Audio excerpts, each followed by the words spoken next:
At this time, we'd like to give you the offensive starters for the Kahuku Red Raiders. At center, number 58, Darren Iese.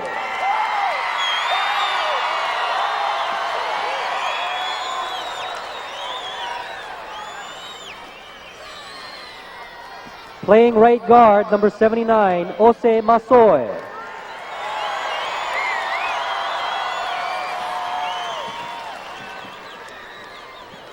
At left guard, number 54, Josh Moyai.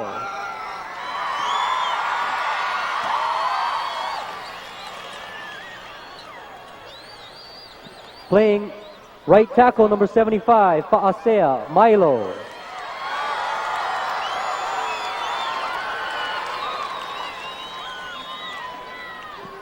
And at left tackle, number 50, Enele Onga Tao.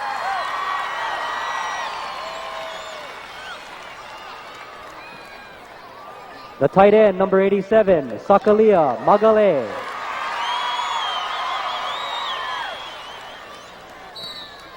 At flanker, number 12, Marvin Craven.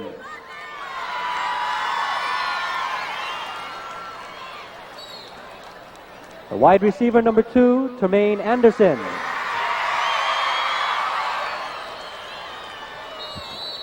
At tailback, number 4, Isaac Aolona.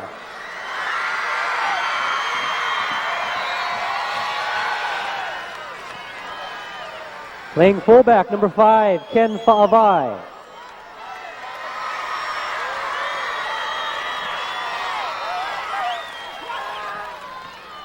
And at quarterback for Kahuku, number 8, Kolo Funaki.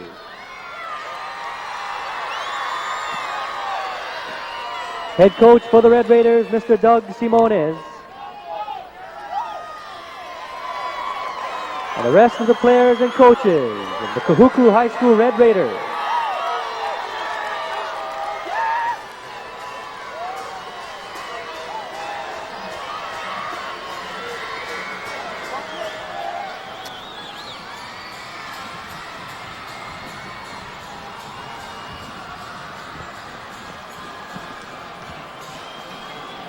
And now the defensive starters for the St. Louis Crusaders. On their defensive line, number 92, Christopher Fonotti.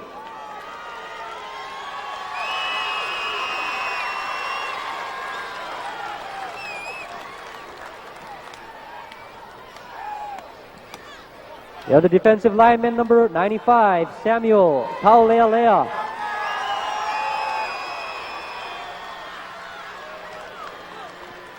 Also on the defensive line, number 44, Paolo Alovao.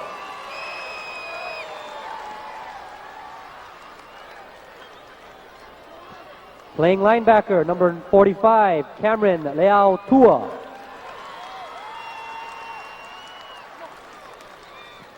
At outside linebacker, number 55, James Sunia.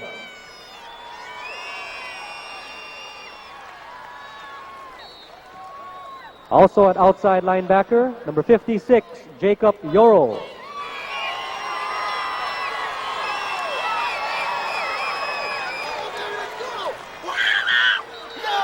Rounding out the linebacker crew, number 1, Kili'i Ka'anoe.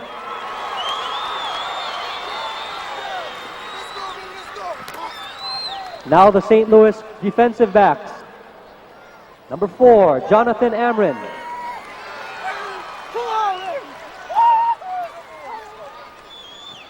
Number 5, Kavika Batu.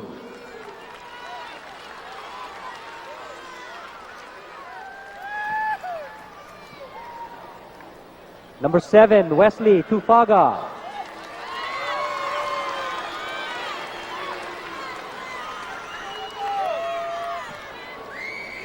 And number 10, Anthony Lakin.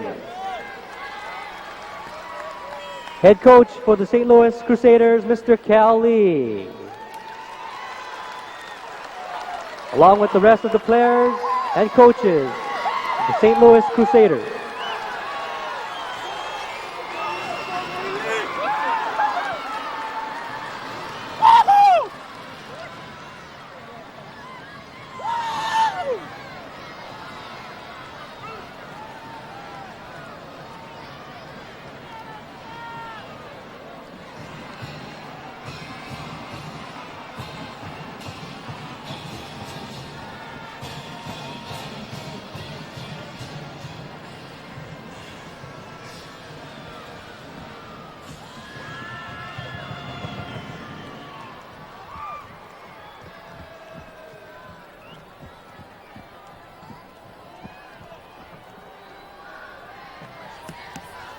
Good evening, everybody, and welcome to the Aloha Stadium for the 23rd Annual Oahu Prep Bowl 1995. Blaine Cowie joined by Bill Lewis, and tonight we will have the St. Louis Crusaders versus the Red Raiders from Kahuku, and St. Louis with a very deadly run-and-shoot offense.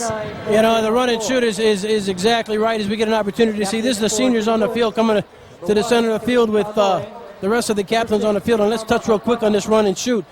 They have what they call the three amigos out there on this offense, and these three guys catch and run with the ball very effectively. That's Kekana Akana, that's Eddie Kealoha, Anthony Oliveira, and then they have Dallas Kawhi, who's also known to catch the ball and run with it a little much.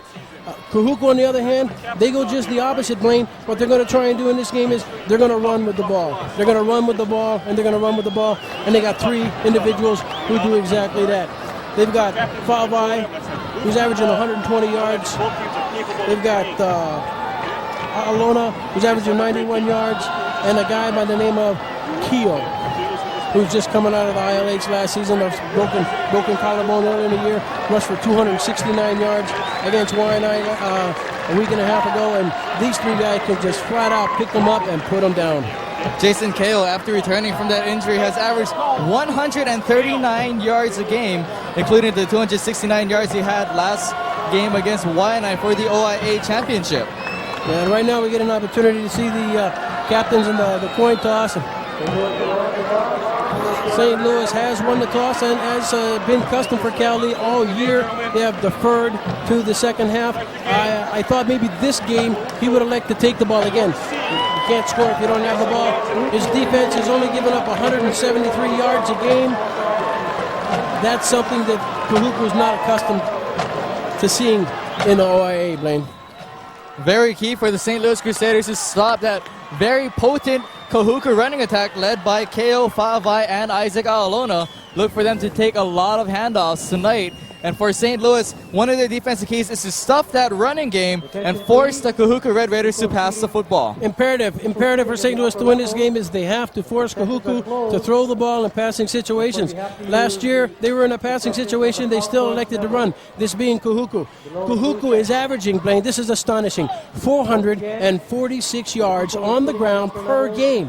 Now, on the opposite side of the coin there, St. Louis is only giving up 73 yards a game. Blaine, 1-1 is 2, but in this game, Kahuku's trying to say it's 3. They've got to control the ball, control the clock, control the ground game in order for them to be competitive in this game.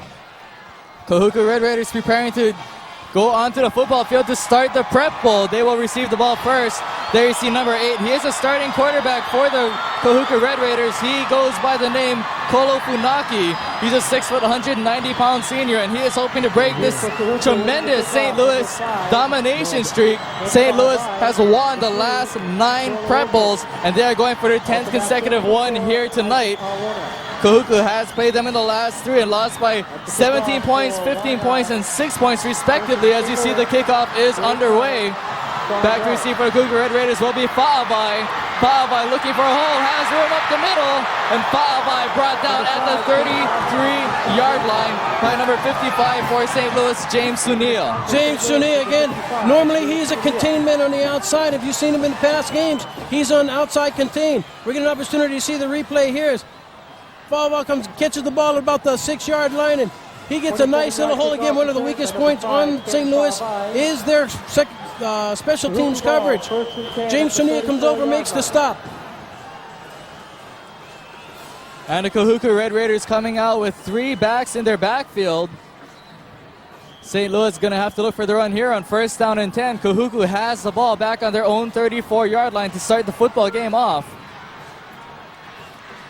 There you see the quick handoff, and the ball carrier will be brought down by Mr. James Sunil. Sunil with his 2nd tackle of the football game. James Sunil had some help there. You see him, number 55 here, assisted by Jacob Yarl, number 56. And an interesting formation here for Kahuku. They're coming out and starting this game, Blaine, in a double tight end. We saw him last week against Waianae coming out with slots right and slots left. They're electing to keep everything tight and go with their strength. 2 yards. Kahuku, they're going to pitch this one back. Once carrying the football this time will be Isaac A'alona. And A'alona works his way out to about the 41-yard line. 41, he's going to be about a couple yards short here. of the first down, but Alona getting the call early here. But again, they've got three amigos, and you see Kale checking into the game right now, number 20. This guy can flat out hurt you. As you get an opportunity to see the replay here. This is just a student body right. Catches it, challenges to follow both his guards. He cuts it back in. Is it brought down by Jacob Yarrow? Kali Kanoe is there along with Jacob Yarrow. They'll bring up 3rd down and 3 yards to go. Ball placed back on the Kahuku 41-yard line. Once again, they hand the ball off and nothing doing there as the St. Louis Crusaders defense is pumped up and ready for this game as they bring down the ball carrier once again for a gain of maybe 1 yard. And I know this is going to sound suicidal to some people, but you know what? I would not. Here we're going to see the replay here on the stop here, but I would suspect Kahuku's going to go for it here. I really do. Again, he gets stopped right up here by Chris Finotti, and I'll tell you what, I think they're going to go for it here. They go for it on a quick quarterback sneak, and it appears that they are successful.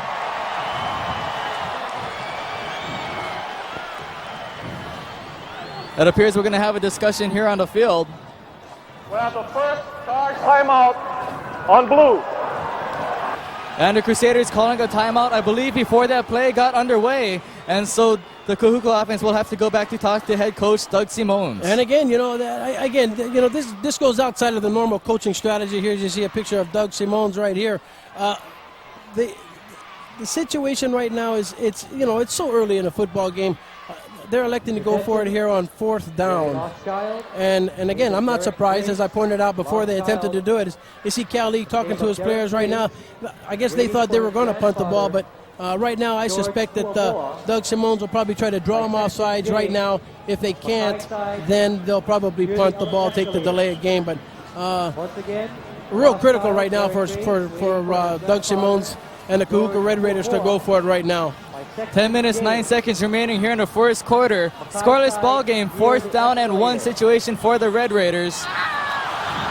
And I believe we will have an offsides going against Kahuku, and that will definitely change things here, as I believe the Red Raiders will be penalized 5 yards. Head referee Mike Oshima talking it over with the rest of his officiating crew. And they will be waving off the penalty flag, and so we'll have no call here, and they will replay the 4th down situation. That's incredible. I mean, it was obvious to everybody here in the game that he moved. And once again, a reminder, the sessions are only open on the lower level. Here you go. You see the quick handoff. Carrying the ball for the Kahuku Red Raiders will be Ken Faavai. Faavai has the first down and more as he gets a gain of about 6 yards out to midfield. Yeah, Faavai broke a tackle at the line of scrimmage, picked up about 5 yards, brought down by Wesley Tufaga. And again, a gutsy call by Coach Doug Simons here early in the game, and it paid off for him right now. First down and 10 for the Red Raiders. They have the ball at midfield. I formation. Receivers split out to either side for the Red Raiders. Funaki keeping it on the option. He pitches it to Kale. Kale gets the first down and more as he works out to the 39-yard line of St. Louis. And again, a little conversation going on right now between Keo and the St. Louis Crusader defense, as he's quite familiar with him. As you get a picture of Wesley Tufaga here in a picture, who's already had to come up and make 3 tackles already in this game. And just to touch back on that 4-play series that Kahuku just finished playing this, it took them 4 plays to pick up 10 yards. Courtesy of sprint replay, we're going to get the replay here. Nice little option play here, fakes a dive inside. Keo gets it and picks up about 10 yards for the first down. First down and 10 once again for the Red Raiders back on the St. Louis 39-yard line. And we will have a stoppage of play before it gets underway with 9:24 left to go here in the first quarter. Yeah, the officials will huddle at the offsides against Kahuku. They probably lined up in the neutral zone because we didn't see anybody move up here. We have a dead ball, encroachment against the offense, 5-yard penalty, still first down. First down, and again, if Kahuku's going to go 4 downs on their own, inside their own 40-yard line, I guess it would be safe to assume that they'd probably go for 4 downs here midfield. 2 receivers split out to the near side on 1st and 15. 2 backs behind the quarterback, Funaki. He'll hand this one off to A'alona. A'alona looking for room, and he'll be stacked up at about the 38-yard line of St. Louis. Initial hit for St. Louis, number 10, Anthony Lakins. Well, Anthony comes up here and makes the stop, but not before he picks up about 7 yards. And again, what we're seeing here with Kahuku is they're accomplishing 2 things, Blaine. One, they're maintaining control of the game. even though it's the first series. They've already knocked off almost 4 minutes of the game. And then we have an equipment timeout here. And we're going to get a replay on this right here. You see Kyo, and again, not Kyo, that's number 4 for Kahuku. Alona. That'll bring up a second down, Blaine. 2nd and 8 for the Kahuku Red Raiders. They are on the St. Louis 37-yard line. 8 minutes, 34 seconds remaining here in the first. Jason Kale carrying the football. Kale scampering his way out to about the 35-yard line. Gain of about 2 yards. Yeah, Kale got stopped by Jacob Yarrow, junior linebacker, who's just played an incredible season this year. As you get an opportunity to see him, we're going to see it again, courtesy of All Sport. Just see Kale. Again, his strength is cutting it outside, but he gets brought down, you see, by Jacob Yarrow, who was stunting on the play with some help from Kali'i Ka'anoi, a senior linebacker and one of the captains on this team. There you see the ball placed on the 35-yard line of St. Louis. 3rd and 5 for Kahuku. Will we see them pass for the first time here or run the ball? We'll find out here in just a couple of seconds. Kolo Funaki keeping the ball on the option.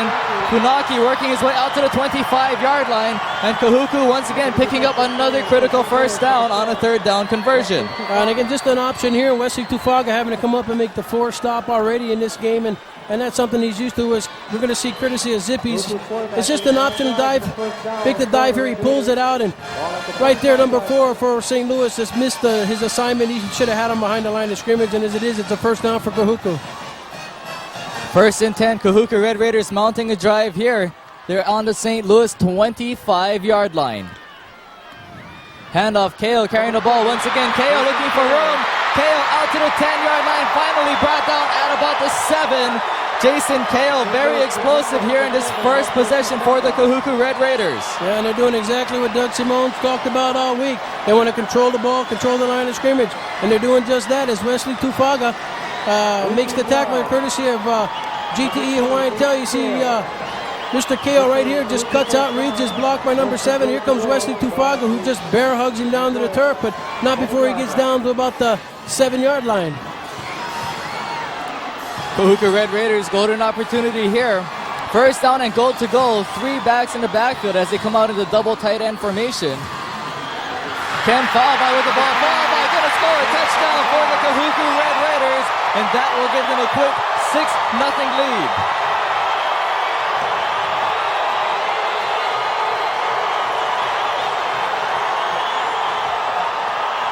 Ken Falvey of the Kahuku Red Raiders giving the Red Raiders a key momentum here in the first quarter. Man, all you got to do is listen to this crowd noise. It tells you everything you need to know about the Kahuku Red Raiders. Took the opening kickoff all the way down the field. They caught a break on an offsides penalty. KO doing most of the workhorse here, and they're going to go for 2. Once again, they come out with 3 backs in the backfield, double tight end formation. They'll pitch this one back. Carrying it is A'alona. A'alona going to be close to the goal line. We'll see what the call is. I believe he did not make it. That is a preliminary call by the officials. And we will have late penalty markers down on the play. Yeah, they'll get together and talk about this. It'll be a dead ball foul no matter what it is. If it's against Kahuku, they'll end up kicking it probably from the 25-yard line. It's a personal foul against Kahuku. The extra point was no good. John Amore. Was no good. We had a dead ball, personal foul on White, 15 yards administered on the kickoff. And so 15-yard penalty against the Kahuku Red Raiders. Doug Simons wants to know what happened there as he talks to one of the other referees along the sidelines. But Kahuku still with a 6-0 lead here over the St. Louis Crusaders with 6:56 left to play in the first quarter. Again, controlled the clock for about 5 minutes of the game. Marched them without a pass, just marched it down the field like Sherman's army during the Civil War. And see Doug Simone, it's again a bittersweet situation when you have something like this, Blaine. Yeah, they scored the touchdown. That's the good news. Bad news is they didn't get the 2-point conversion. So as you get to see Simone, who's not real happy about it. Courtesy of News 8, KHNL, we're going to get an opportunity to see the touchdown again. Is Keo, again, just cuts it outside and no containment for the Crusaders as number 45 gets sealed in, and there's the touchdown.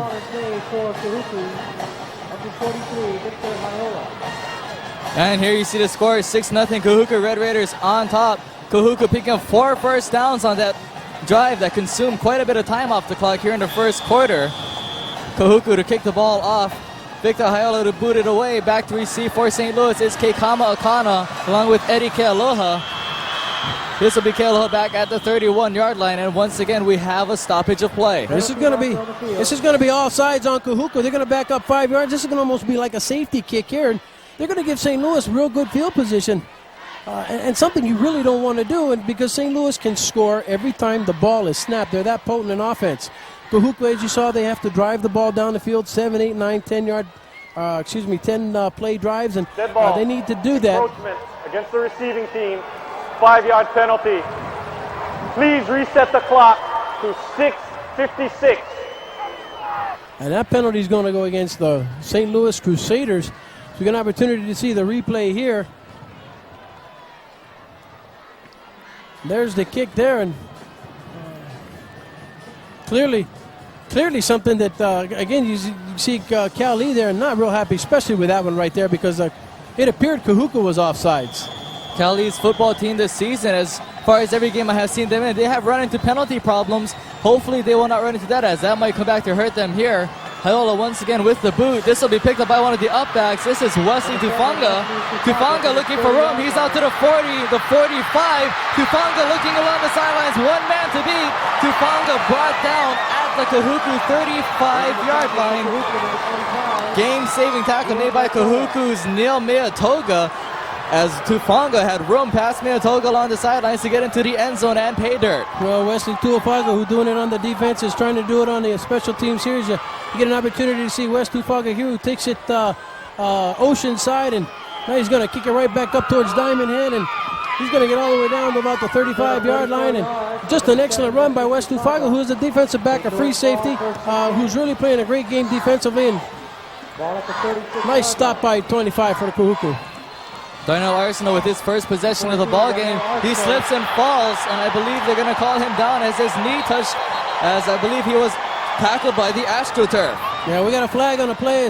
You're right, he didn't get tackled by the 42-yard line, and the officials will get together and talk about this flag here.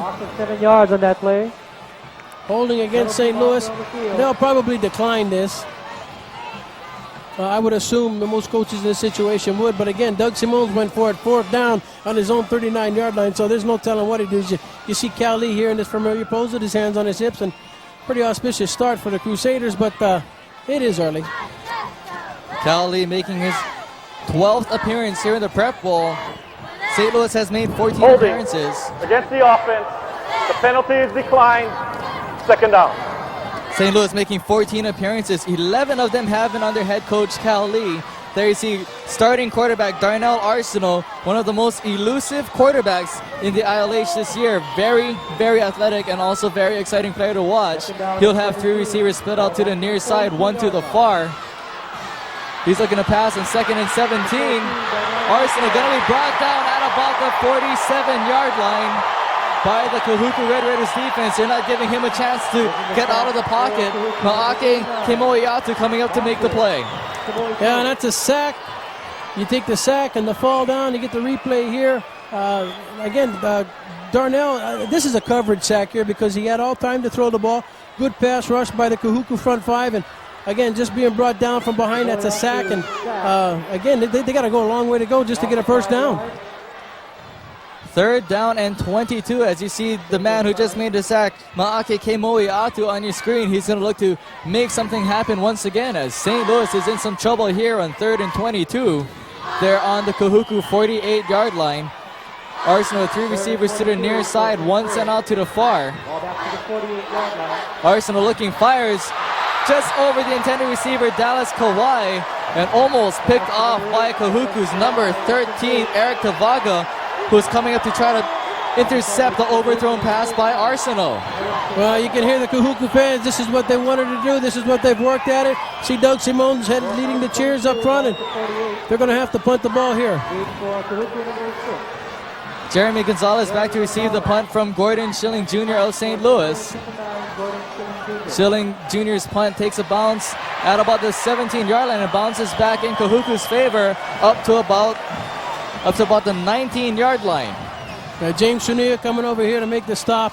on the ball as it bounces around in favor of the Kahuku Red Raiders. They're going to start their second drive. We're going to get a replay on the pass to Dallas. And again, Dallas only 5'9", but for his credit, he should have had the ball, went through his hands there, but little extracurricular love tap there from the Kahuku defensive secondary, but that's just to let Dallas know that he's not alone. Kahuku opening up in the I formation. Handoff was to the up back, and he was hit immediately coming to the line. That was Ken Fa'avai carrying the football for Kahuku. Yeah, it looked like Chris Finotti. Jacob Yarrow over on the stop there. And again, I think it's going to be pretty hard for Kahuku to run up the middle of St. Louis with Chris Finotti. You see the replay here. He gets stopped right about the line of scrimmage with Jacob Yarrow, and you get Kali'i Kanoi and Jacob Yarrow over there, Chris Finotti. It's very difficult. Most teams in RLH had difficulty running against St. Louis. Kahuku, on the other hand, with that big offensive front line, I suspect they really need to go off tackle in order to be effective. Kahuku's big offensive line led by Fa'asea Ma'ilo, 6'4", 310 pounds. Here you see Funaki handing it off, carrying the ball. This time will be A'alona. A'alona scampering towards the sideline, and he'll be brought down by the ankles at the 30, making a tackle Kavika Batoon for St. Louis. Yeah, and again, let me point out one of the characteristic traits of this Kahuku offense right now is you see number 5 for Kahuku get the ball, break a couple tackles at the line of scrimmage, and the secondary for St. Louis is having to make majority of the tackles coming up here, and that's something that's going to catch up to them as the play action pass can be set up by that. That has also shown the dominance of the Kahuku offensive lines. One of the biggest offensive lines in the state this year, as I was saying, led by Fa'asea Ma'ilo, 6'4", 310 pounds. Ma'ilo saying that they all study and eat together, and that has brought that offensive line together chemistry-wise, and that is why they are so dominating. Down in Kahuku, we went down there this week. They were talking about the Ohana for the offensive line there and for the whole team, Blaine. 1st and 10, Funaki handing it off to Keo. Keo stopped at the line of scrimmage. Gain of maybe 1 yard as the Crusaders defense sent about 4 or 5 guys up, and Jason Keo's attempt there as he tried to rush through the middle. Well, Kali'i Kanoi coming up there to make the stop. Chris Finotti was there.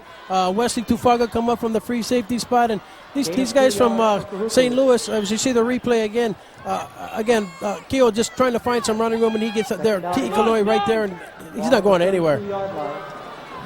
Gain of 2 yards given to Keo on that last play. That will bring us to 2nd down and 8. Ball on the Kahuku 32-yard line with 3:35 left to go here in the first quarter.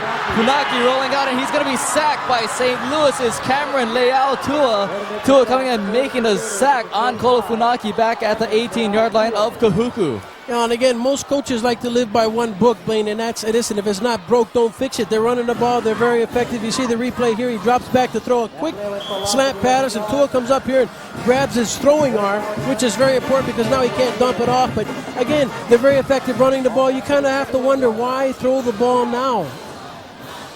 3rd down and 19 for the Kahuku Red Raiders. They're back on their own 21-yard line. 2:55 left to play here in the first quarter. 6-0 is our score. Tremaine Anderson, the man in motion, as Funaki goes back to pass for the first time. Funaki, the pocket collapses on him, and he will be brought down. Yeah, he's going to be brought down by 92. That's Chris Finotti.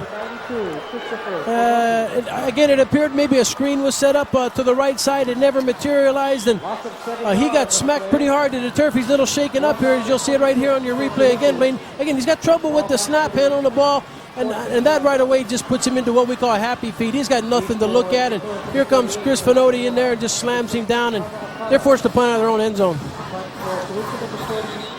Victor Hiola to punt the ball away. You see him holding the football there as play once again is stopped. 2 minutes, 12 seconds remaining. 6-0 Kahuku Red Raiders on top. This is going to go against Kahuku for illegal procedure. And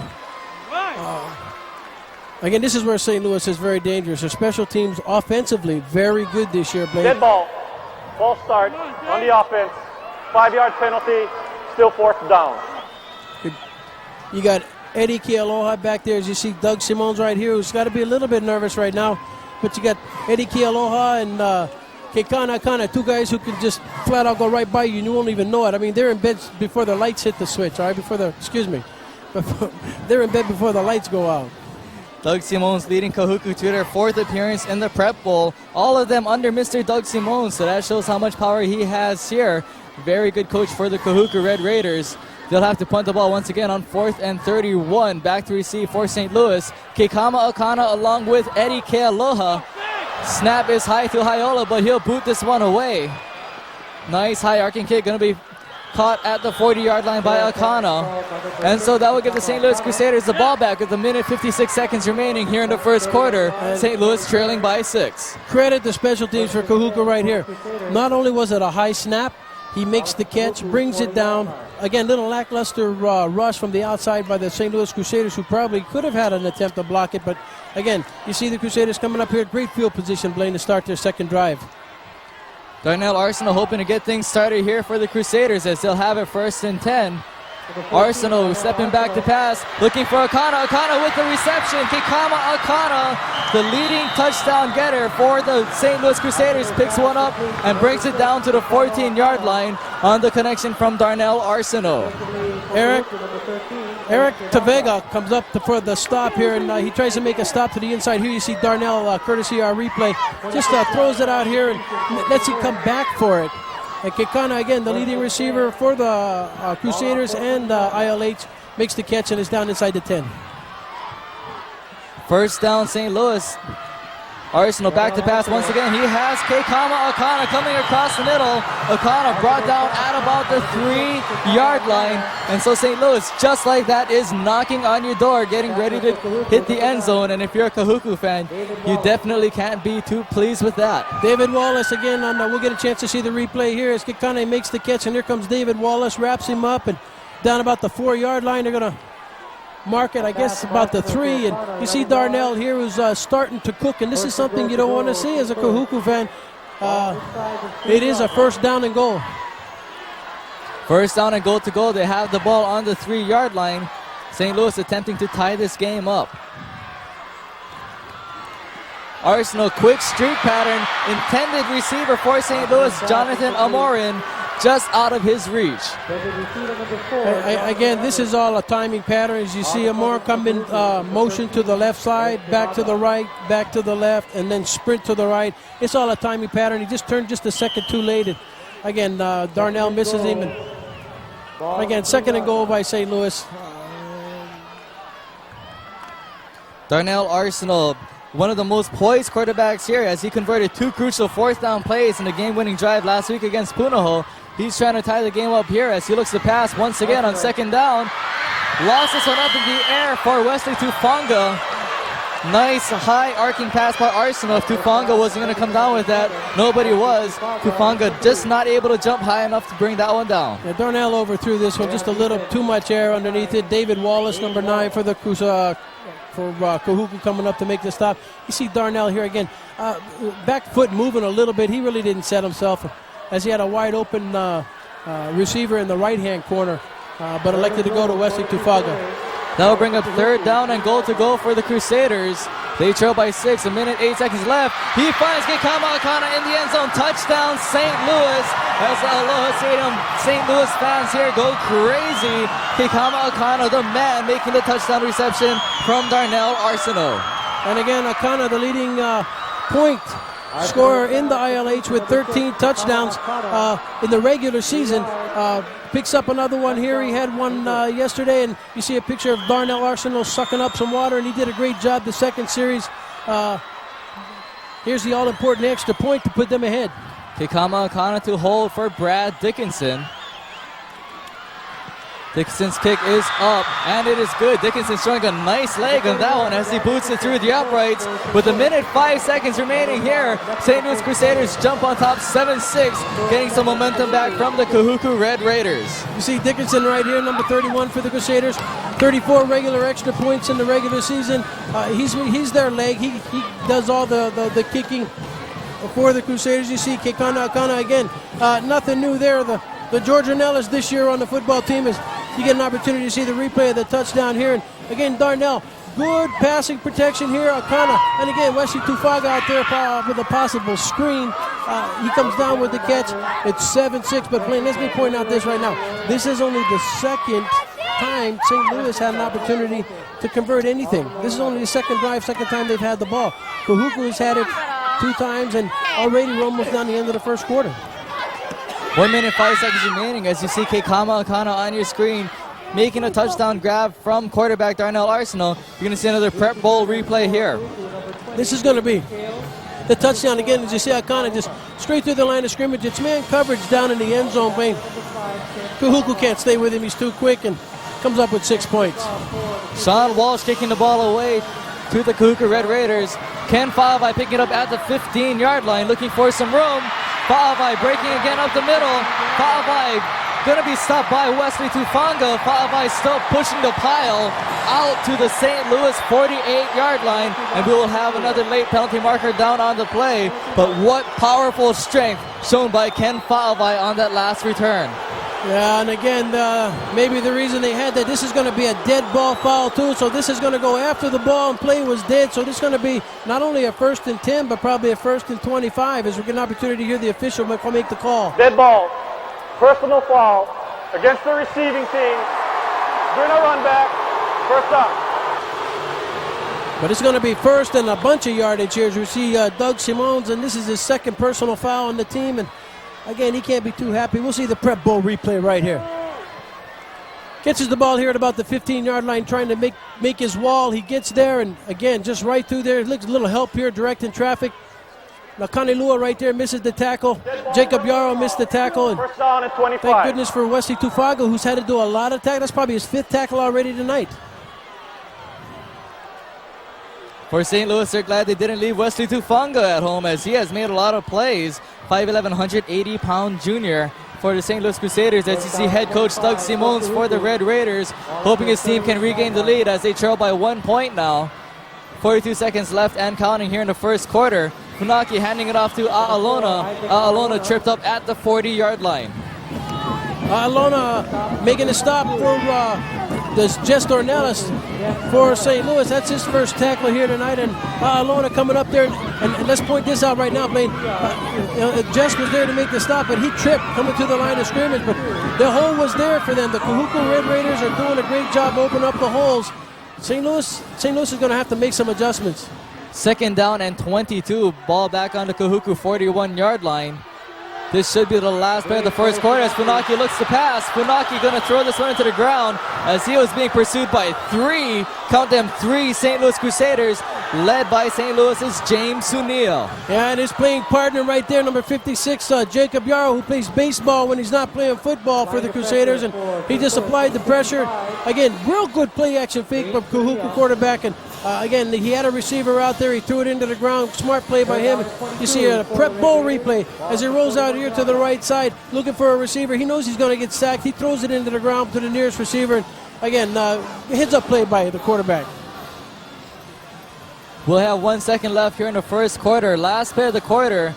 Kahuku trailing by 1. 7-6 is their score. They set up the screen to Faavai. Faavai hit immediately by Jacob Yarrow and pushed out of bounds back at about the 36-yard line. And that will bring us to the end of the first quarter as the St. Louis Crusaders are on top 7-6 over Kahuku. And we might have seen something right here out of the Kahuku playbook, Blaine. Again, you get an opportunity to see the replay here. It's a screen pass. Real conservative considering he needs about 25 yards for the first down. Not something you usually pick up, but it's a safe, conservative play. Something that we've seen from Doug Simons early here in the game. Maybe we'll see that later on. Once again, our score is 7-6. Kahuku trailing by 1. St. Louis's defense doing the job here against the running game, and also personal foul penalties against Kahuku have hurt them. And we see Cowleen, he's got to be real happy right now as his defense has done the job here. Again, led by the personal foul there on the kickoff is got to hurt Kahuku, and both times it's come back to haunt them. They're forced to punt right now. And again, St. Louis should have some pretty good field position with Kekana Akana and Eddie Kialoha back there if they get to the wall to do something here in the second quarter. Here you see them moving the football as we will begin the second quarter. Once again, it will be Kahuku's football, 4th down and 27. It appears they will punt the ball away. Victor Hayola is the punter for the Kahuku Red Raiders. Back to receive for St. Louis will be Keikama Akana, number 6, along with Eddie Kealoha. He's wearing jersey number 38. And remember the last snap on punt for Kahuku, the punter had to jump up to catch this, so watch for the snap on this. Gets a good snap this time. Hayola will boot this one away. And once again, he gets a nice kick. Will be fielded by Akama at the 30-yard line. Keikama Akana looking for room along the sidelines. Not going to get it, as there was a good job of containment done by the Kahuku special teams, especially by David Wallace, number 9, keeping Akana from making any moves and getting around him towards the sidelines. Well, again, David Wallace playing a real good first quarter here in the start of the second quarter. He comes up here, as you see him in your picture, makes the stop, and that's his third tackle already. We get an opportunity to see the Prep Bowl replay, courtesy of the Jumbotron. And Keikana comes up here trying to get to the right side. There is no wall there, and Wallace comes over and just grabs a hold of him, doesn't let go, and just takes him down to the turf. Again, 30-yard line is not bad field position, but as we sit here with this timeout here, it's an injury timeout, I might say, Blaine, as we have a player down at about the 35-yard line. Number 5, I believe, for Kahuku. That would be, oh, goodness. That's Ken Fa'avayan. So we'll wait and see here. Again, we hope there is nothing wrong with him, Blaine, but again, there's 3 other running backs who, they're not going to hurt if he has to come out of the game. Hooters Hula Bowl coming to Hawaii Sunday, January 21st, 1996. Catch some of the best players from college football. Tim Brown, one of the famous alumni from the Hula Bowl. One of our play-by-play color commentators, sister is in charge of that, I understand. So let's everybody go see if she can't get us some tickets. Oh, Dara, I believe her name is, Blaine. I don't know. I could be wrong. There you see the injured player being taken off the field for Kahuku. That is Dana Woolsey, and hopefully he'll be okay as they escort him to the bench. It will be St. Louis's ball, first down and 10, back on their own 31-yard line. They have a 1-point lead over Kahuku with 11:40 here in the second quarter. Arsenal looking deep, has Randon Akiona. Pass is going to be picked off by the Kahuku Red Raiders. What a play made by Mr. David Wallace. It's Jeremy Gonzalez for Kahuku, number 6, Blaine. As 6 and 9, sometimes I know I get them confused, but Jeremy Gonzalez comes up, and interesting if he had this ball under control when he did go out of bounds. We're going to have an opportunity to see the Prep Bowl replays. Darnell just airs it out to dry, and there's the stop right there. He has no control of it. Yeah, there he does. It is a good catch. Official right on the spot there as you see Mr. Jeremy Gonzalez, 5'11", 185-pound senior, picking off Darnell Arsenal. That is Arsenal's first interception of the game. Kahuku handing the ball off, first down and 10. Nothing doing there as Fa'avai is stuffed and dropped back behind the line of scrimmage, loss of a few yards. 68 for the Crusaders coming up to make the stop there. That's Ramone Tuyasa Sopo. How about a name like that? I mean, you think he'd be from the Kahuku side, but he's not. He plays for the Crusaders there on the front line. They move their defensive linemen in and out. As you get a picture here, and this guy doesn't look like he's missed too many meals at Zippy's. This guy is a big boy. Number 68, a 6'4", 365-pound sophomore. Big kid there for St. Louis. Second down and 9 for Kahuku. They hand it off to A'alona. A'alona getting close to the first down as he spins his way out to about the 45-yard line. Yeah, A'alona comes up there with about an 8-yard, 9-yard gain, and Wesley Tufaga coming up to make his 6th tackle already here in the first half. And again, something that St. Louis Crusaders have decided to do is you see the replay here. Nothing there where the hole is. He comes up, Wesley Tufaga, great breakdown position for a defensive back, wraps him up and makes the stop, 10-yard gain. Crusaders are going to have to do something here, Blaine, about this 8-yard, 9-yard, 10-yard gain for the Kahuku Red Raiders. They can afford to do that. They'll bring up third down and short yardage for the Kahuku Red Raiders. They'll bring out the orange bullseyes to measure this one. Should have brought my darts with me today. Could have fired a few from up here in the press box. But the Kahuku Red Raiders doing what they wanted to do, which is control the football. They'll be just about a foot short for the first down. They wanted to control the football and control the clock coming to this game, and they have been very successful doing that thus far. Well, again, the first turnover of the game against the Crusaders, and Kahuku trying to do something with it is they're going to come up here second and about half a loaf of bread. And again, most coaches in a situation like this, again, with an offensive front five like Kahuku has, is, most coaches would probably throw it up into the end zone here because third down, fourth down, I have no doubt about it. Doug Simons would go for it on fourth down, even right here. Ball at the 45-yard line.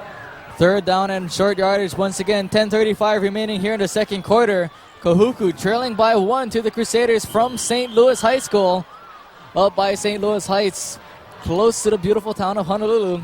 We're here at the Aloha Stadium. Bill Lewis, joined by Blaine Cowley, joined by Bill Lewis. I can't even remember my name here tonight as you see the handoff. Number 8, Kolo Funaki. Kolo Funaki carrying the football. The quarterback sneak. He will be close to the first down. He'll not only be close, Blaine, he'll have it as the official helps him up, does a little maintenance on his uniform, and he'll help run back to the huddle. Picked up the first down again. They're controlling the clock.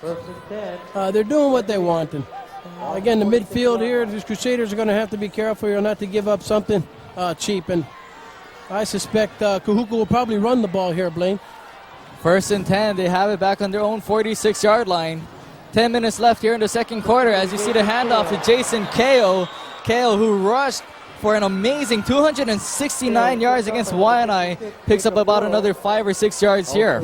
Jacob Yarrow over-penetrating, just happened to catch a right leg with his left shoulder, and he goes down, trips him up after about a 7-yard gain. But you see Jacob Yarrow there, courtesy of Blimpies here. We're going to watch the replay. And again, you see the hole is just there. I mean, listen, you guys can just set up a condo right there with the holes that they're just driving through there. And St. Louis Crusaders have got to be able to stop this. Second down and 3 as they pitch it back to A'alona. A'alona bowls his way out close to first down yardage. Leading the way for the Crusaders. Kali'i Ka'anoi coming up to make the stop here. The senior linebacker missed a couple games earlier in the season. He's back at full strength right now. And we get an opportunity courtesy of sprint.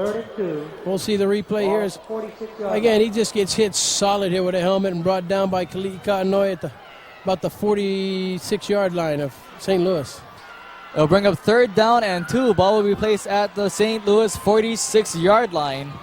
Once again, Kahuku hoping to mount a drive as they come out in the I formation. 2 receivers to the near side for Funaki.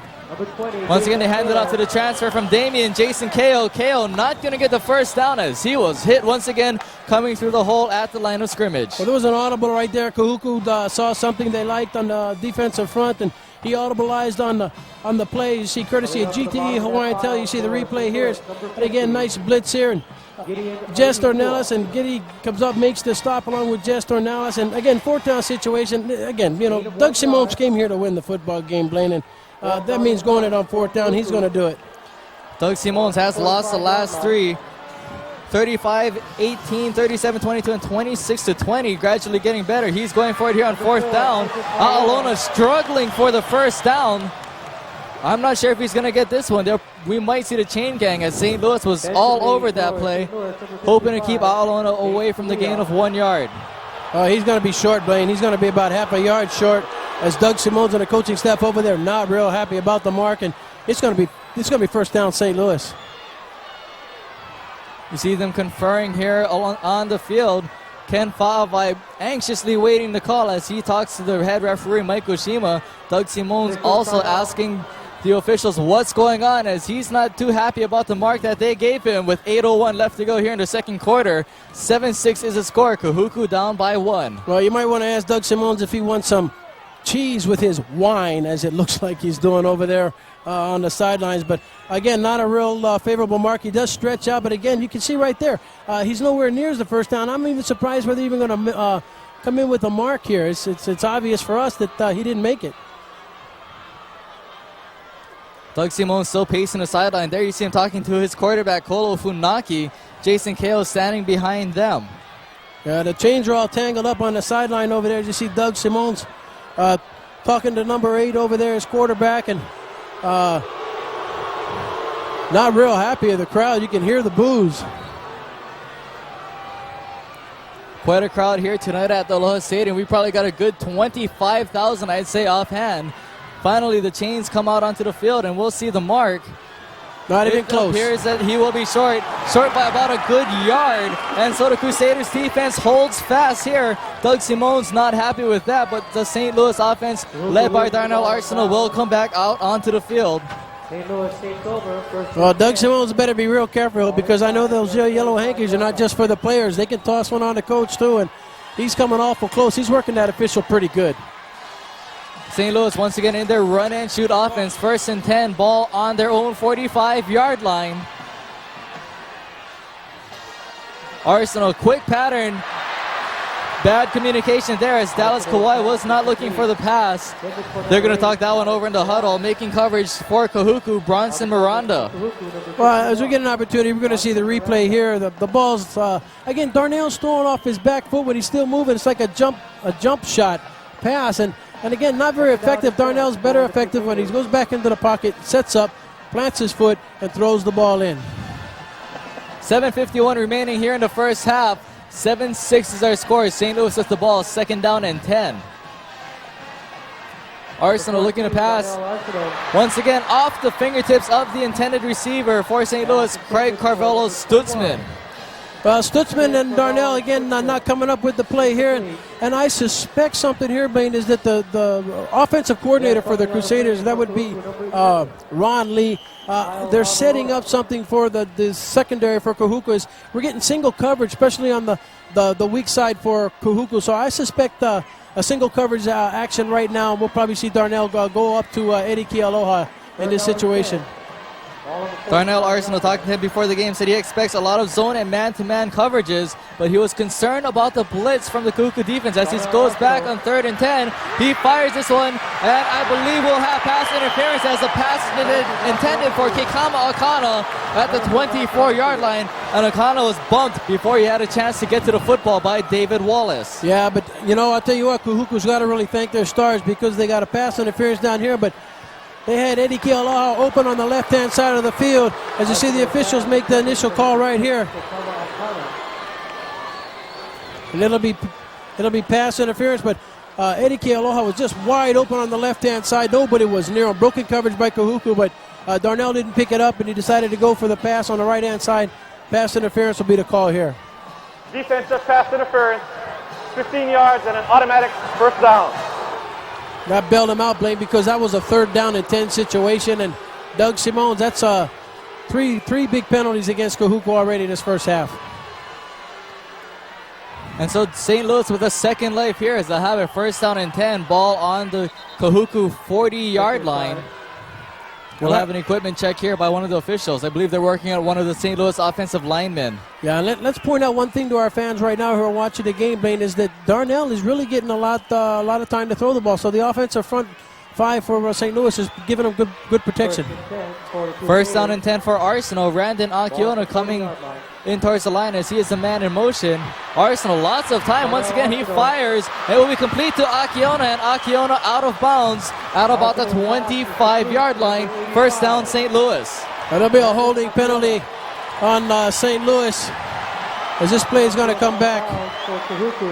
It'll be number 65 for St. Louis, guilty of the hold. And unfortunately, this play is coming back. But nice routes by the receivers here. They opened up deep so that Kekana could come underneath, and it's just unfortunate they have a holding penalty in this situation.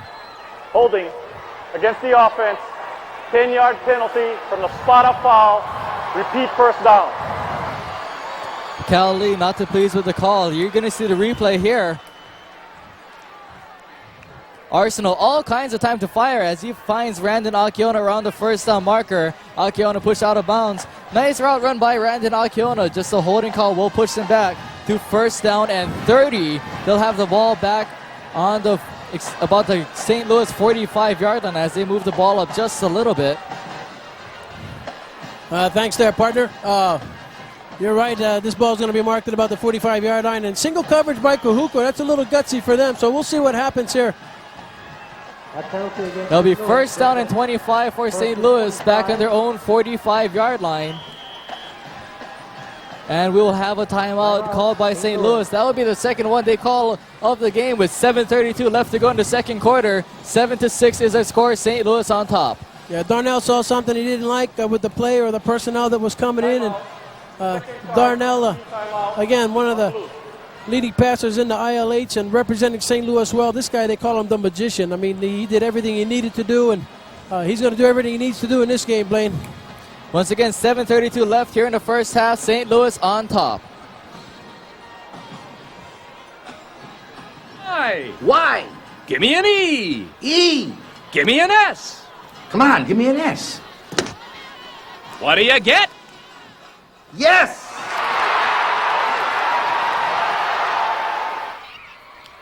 And back to live action here at the Aloha Stadium. Blaine Cowie joined by Bill Lewis as you see the band for the Kahuku Red Raiders on the far side of the stadium, sitting more towards the Halava Valley side. St. Louis back more towards Pearl Harbor. Here you can see the press box towards the top of the screen and the St. Louis fans below us. Yeah, you want to talk about fans. We got about, I would say, at least 25,901 is my guess, Blaine. 7:32 left to go here in the first half. Arsenal under some pressure. Arsenal going to try to make something happen. Arsenal fires, has a man complete. Making the reception for St. Louis, Nathan Fernandez. And Fernandez will be down at about the 40-yard line. Yeah, no, Nathan, not one of the best-kept secrets at ILH football. As you get an opportunity to see the replay here, Darnell working some of his magic here, gets flushed out of the pocket. Again, he's dangerous when he does this. The receiver's moving around. He eludes one tackle right here. And finds Fernandez coming across for about a 10-yard gain. Gets all the penalty back here.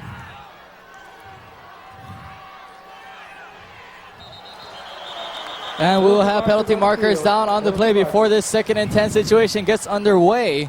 St. Louis with the ball in Kahuku territory on the 40-yard line. Now the magician pulled a rabbit out of the hat here. It was 2nd and 10. Now they're going to make it 2nd and 5. And again, this is where St. Louis is. It's dangerous because against the defense, 5-yard penalty, still 2nd down. Again, that's just the aggressiveness of the Kahuku Red Raiders. That will haunt them all game, Blaine. I suspect that's not going to be the last time we see that. And just like that, Kahuku helps St. Louis make 5 yards disappear. As St. Louis moves up, it will be 2nd and 5. Arsenal, quick pattern intended for Eddie Kealoha. Kealoha hit immediately as the ball goes through his hands. Eric Tavaga on coverage for Kahuku. Yeah, that was a bullet that Darnell told you. You see Eric right there on your screen, and he came up and made the stop. And again, that's something that Eddie normally catches. And you see Darnell a little winded a little bit. And again, that's a catch that Eddie should have had. You see Darnell, just a bullet. A little funny wobbling ball here, but thrown to the outside, hits him in the arm, it appears, and it'll be 3rd and 5. Interesting situation here is St. Louis really doesn't want to give the Kahuku the ball back this half. Here you see St. Louis on 3rd down. Arsenal scrambling, fires once again in and out of the hands of the intended receiver, Dallas Kawhi. And that will bring up 4th and 5 for the Crusaders.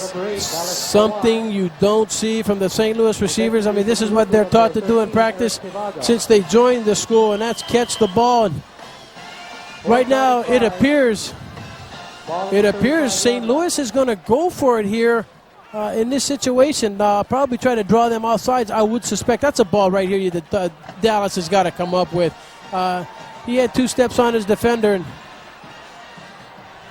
Anthony Oliveira, the single receiver out to the far side. 3 receivers to the near. Arsenal trots out the field as they burn their last time out of the half with 6:32 left to go.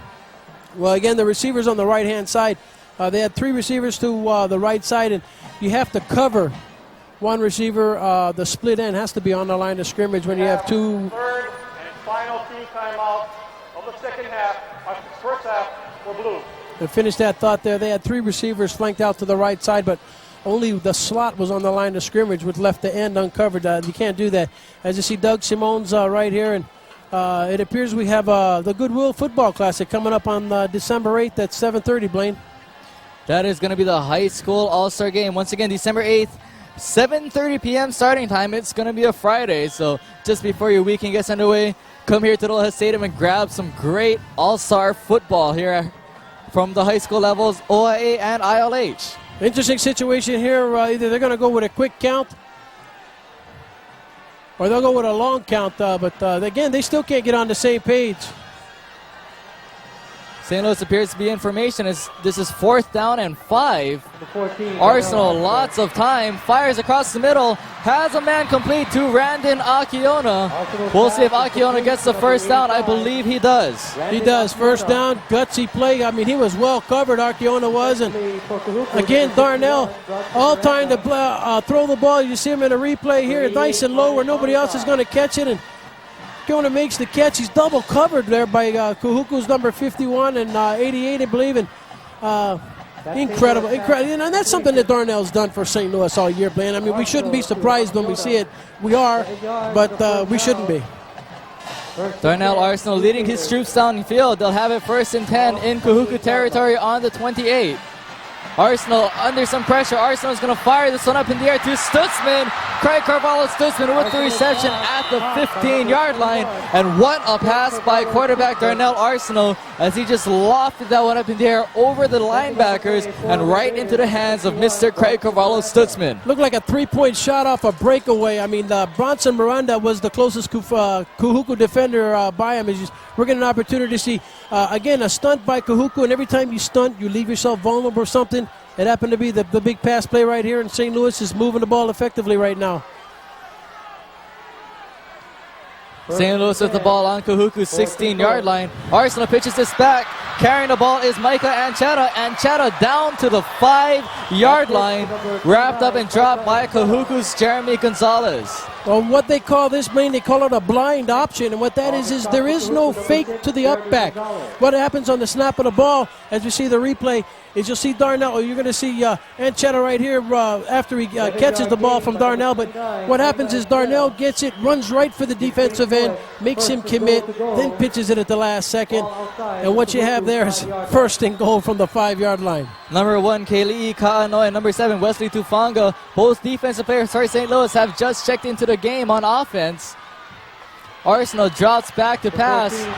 Arsenal lost another one in the air out of bounds as he had no one to pass to. But a nice reception by one of the fans here at the Aloha Stadium. And I'm sorry, but Lele Hua is not playing in this football game, sir. No, I don't think so. As a matter of fact, if I remember correctly, Kahuku put a pasting on Lele Hua 56-6 or 76-6, I believe it was. And unfortunately, he's bought a ticket and had to watch the game. We get a picture of Darnell here again. Smart play by Darnell. He knew he was in trouble. He didn't have a receiver in the area. Real tight formation by the offense. Usually a running situation.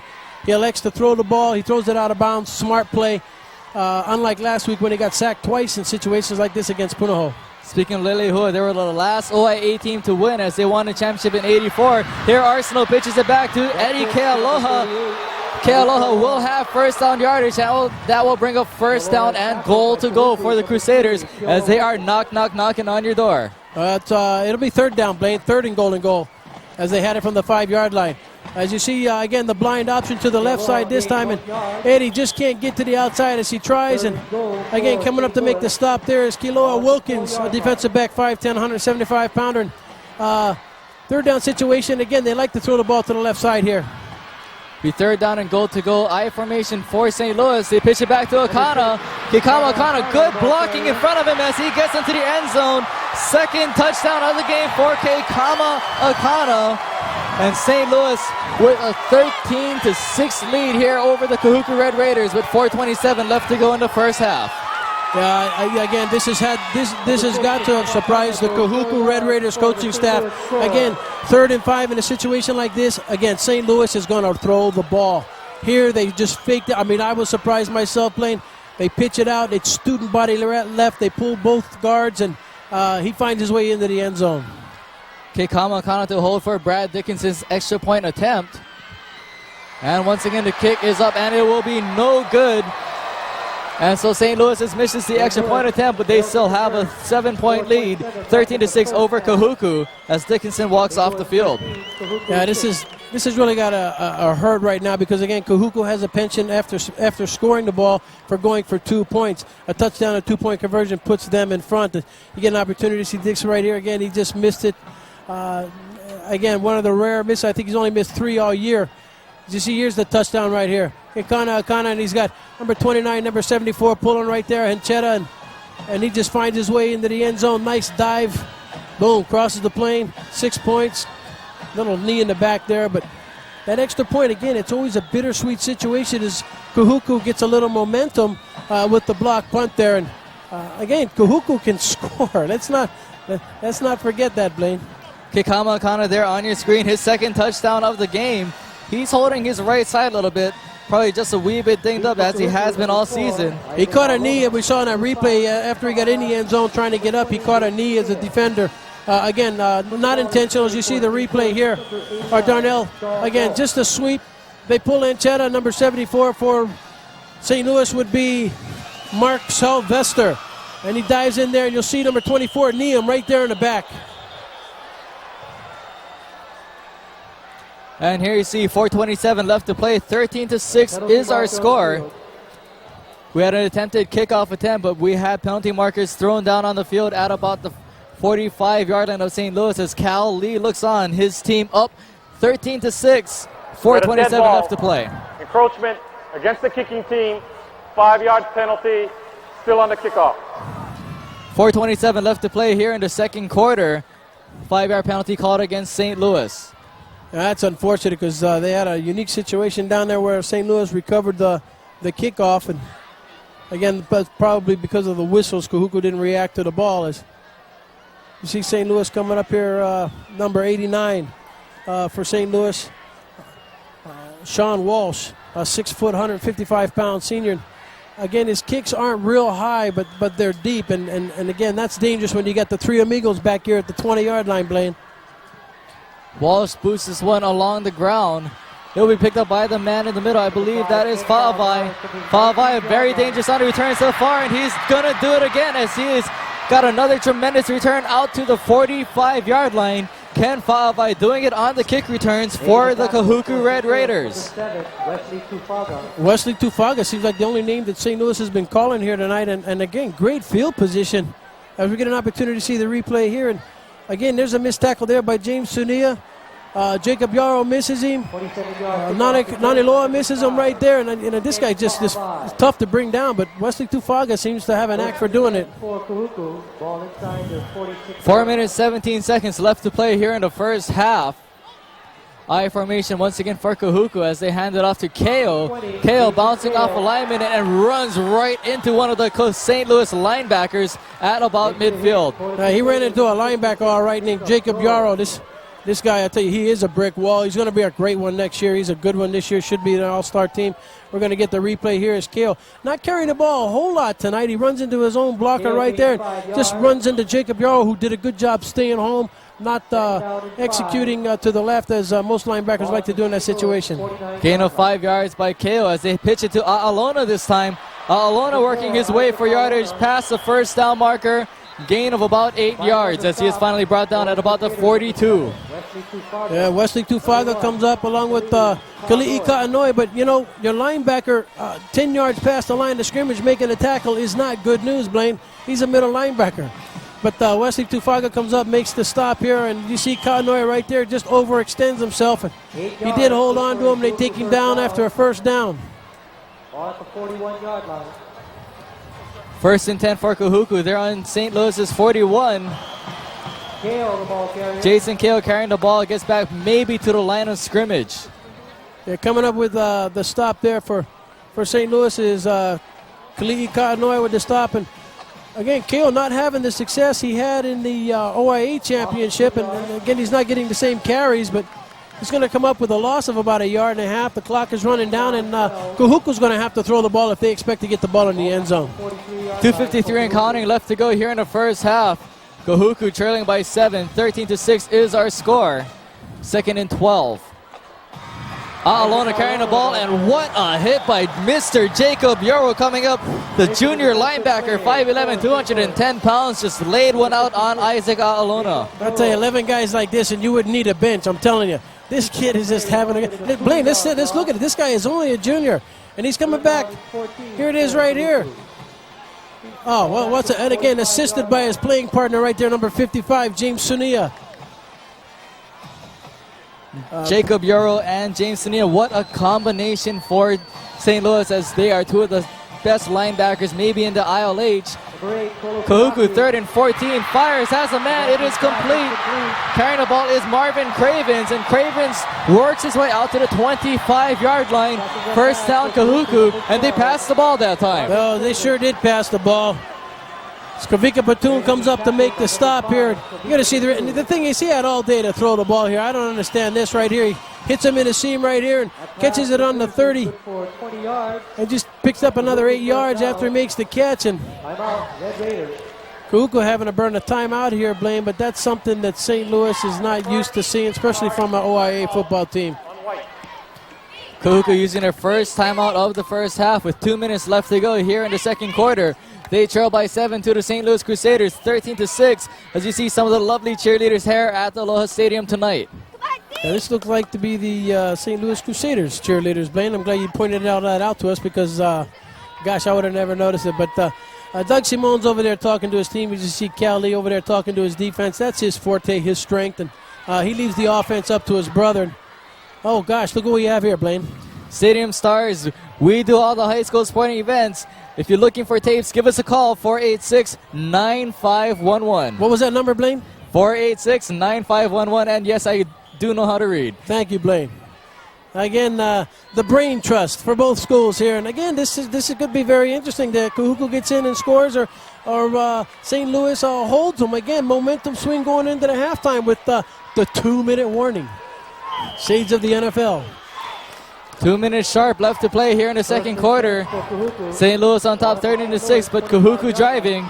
Kahuku once again passing the football. This one is going to be complete to Isaac Alona.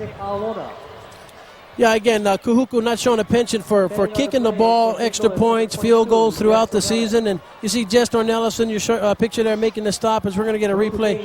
Again, this is just a little swing pattern designed to get outside. And again, that's what he didn't do. He fell down before he had a chance. And minute 33 seconds left and counting here in the first half. Funaki once again firing, has Marvin Cravens at about the 11-yard line. Cravens brought down by Anthony Lakins. Marvin Cravens. And again, coming up with the stop here is number 10, I believe, as you see the replay. Anthony Lakins coming up here. And again, Kahuku's impressing me with their passing game, and something that probably Doug Simone's, in fact, he did point on it earlier in the week, saying that he feels confident about throwing the ball. Doug Simone showing that confidence here as they have passed on the last 3 plays and they are moving the ball down the field.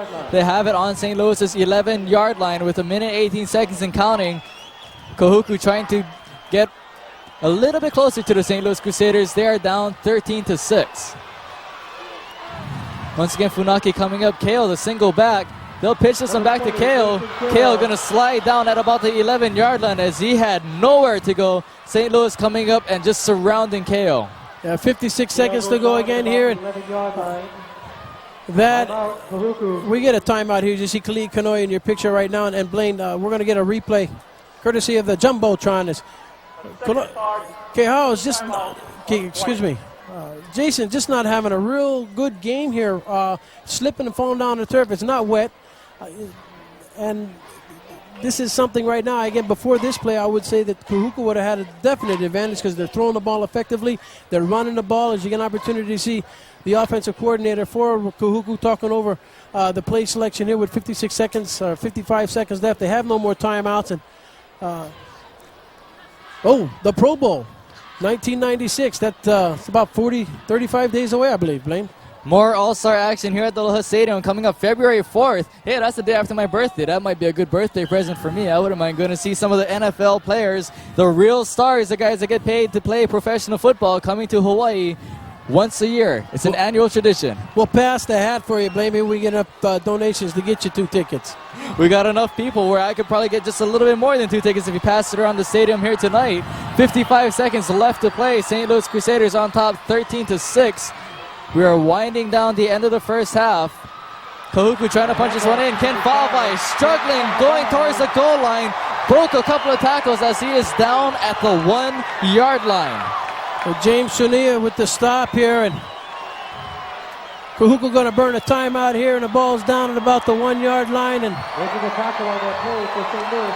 we get an opportunity to see the replay here. They had him by a shirt. Let's see if we can pick out the number there.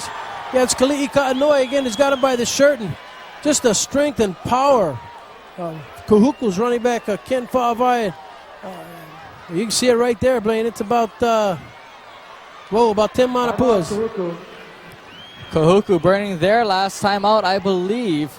It will be third down and last key timeout for the first half for White. And that is the last Kahuku timeout. They'll have the ball. With just 46 seconds left, they trail by 7.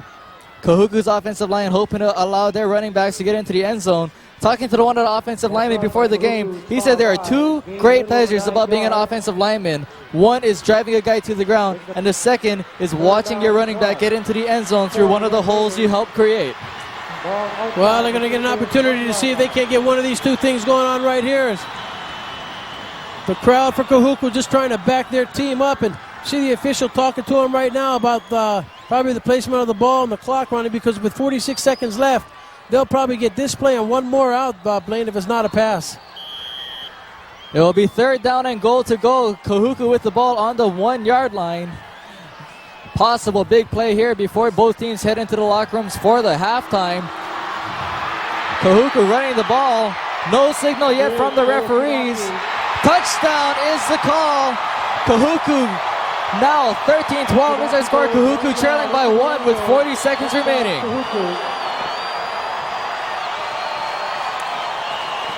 Yeah, right now we got a tie ball game, Blaine. Quarterback Kolo Funaki on the quarterback sneak, getting into the end zone for the touchdown. Kahuku now trailing by 1. We'll see if they go for 2 or elect to tie the game up going into the locker room. Well, they're going to go for 2. It's their penchant for doing that. I think they've kicked 1 extra point in the last 5 games, and no surprise here is they'll go for 2 and see if they can't punch it in again.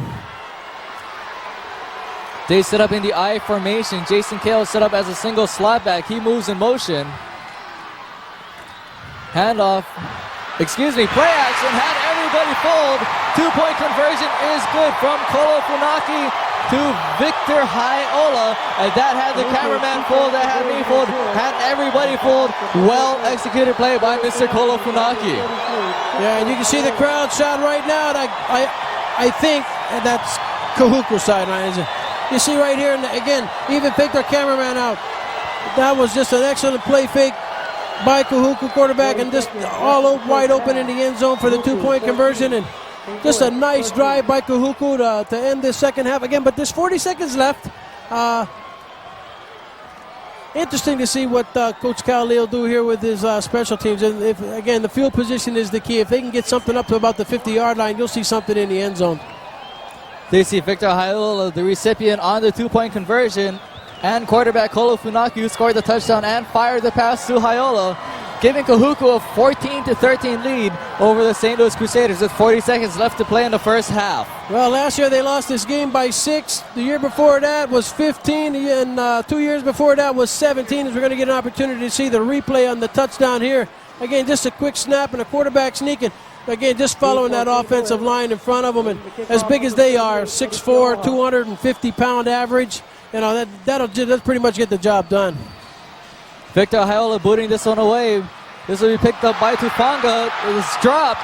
Craig Carvalho-Stutzman now with the football. He's looking for room, and he is going to be brought down at about the 27-yard line. Yeah, right now, again, the conservative thing to do right here is just to take a snap. You see Mr. Stutzman right there being introduced to the Kahuku Red Raiders special teams. And we're going to see the 2-point conversion coming up here. And you see the roll out the tail end of it, and there he is, wide open all by himself. And again, everybody concentrating on Keo and not worrying about the pass. St. Louis with 23 seconds now and counting. They'll have 3 receivers to the near side. Official timeout now called on the field. 1st and 10 for St. Louis. Ball back on their own 27-yard line. And they're going to send one of the St. Louis players off the field for an equipment check. I believe that is Craig Carvalho-Stutzman, and Dallas Kawhi will come in and replace him. Yeah, again, Darnell looking over at the bench, wondering, should he just down it or what? But I suspect that's what they'll do here. They'll just take a knee with 22 seconds of clock running, and we'll see if they even snap the ball. If they do, then they're going to try and get something here. If not, Three receivers to the near side. Arsenal's going to drop back. Arsenal fires this one into the ground, almost out of bounds. And that will be incomplete with 6 seconds remaining here in the first half. St. Louis down 14-13. Well, again, in the situation right here, Darnell was just throwing the ball away here, Blaine. And, you know, something we haven't seen in the first half, a little surprising, is that split end screen, which probably right here could be very effective, as Kahuku not playing in a prevent, as they only have one guy deep at about the 50. So. And here you see him, second down and 10, and Arsenal, I believe, will just take a knee here, and they will run the clock out and head back into the locker room, trailing by 1 to the Kahuku Red Raiders.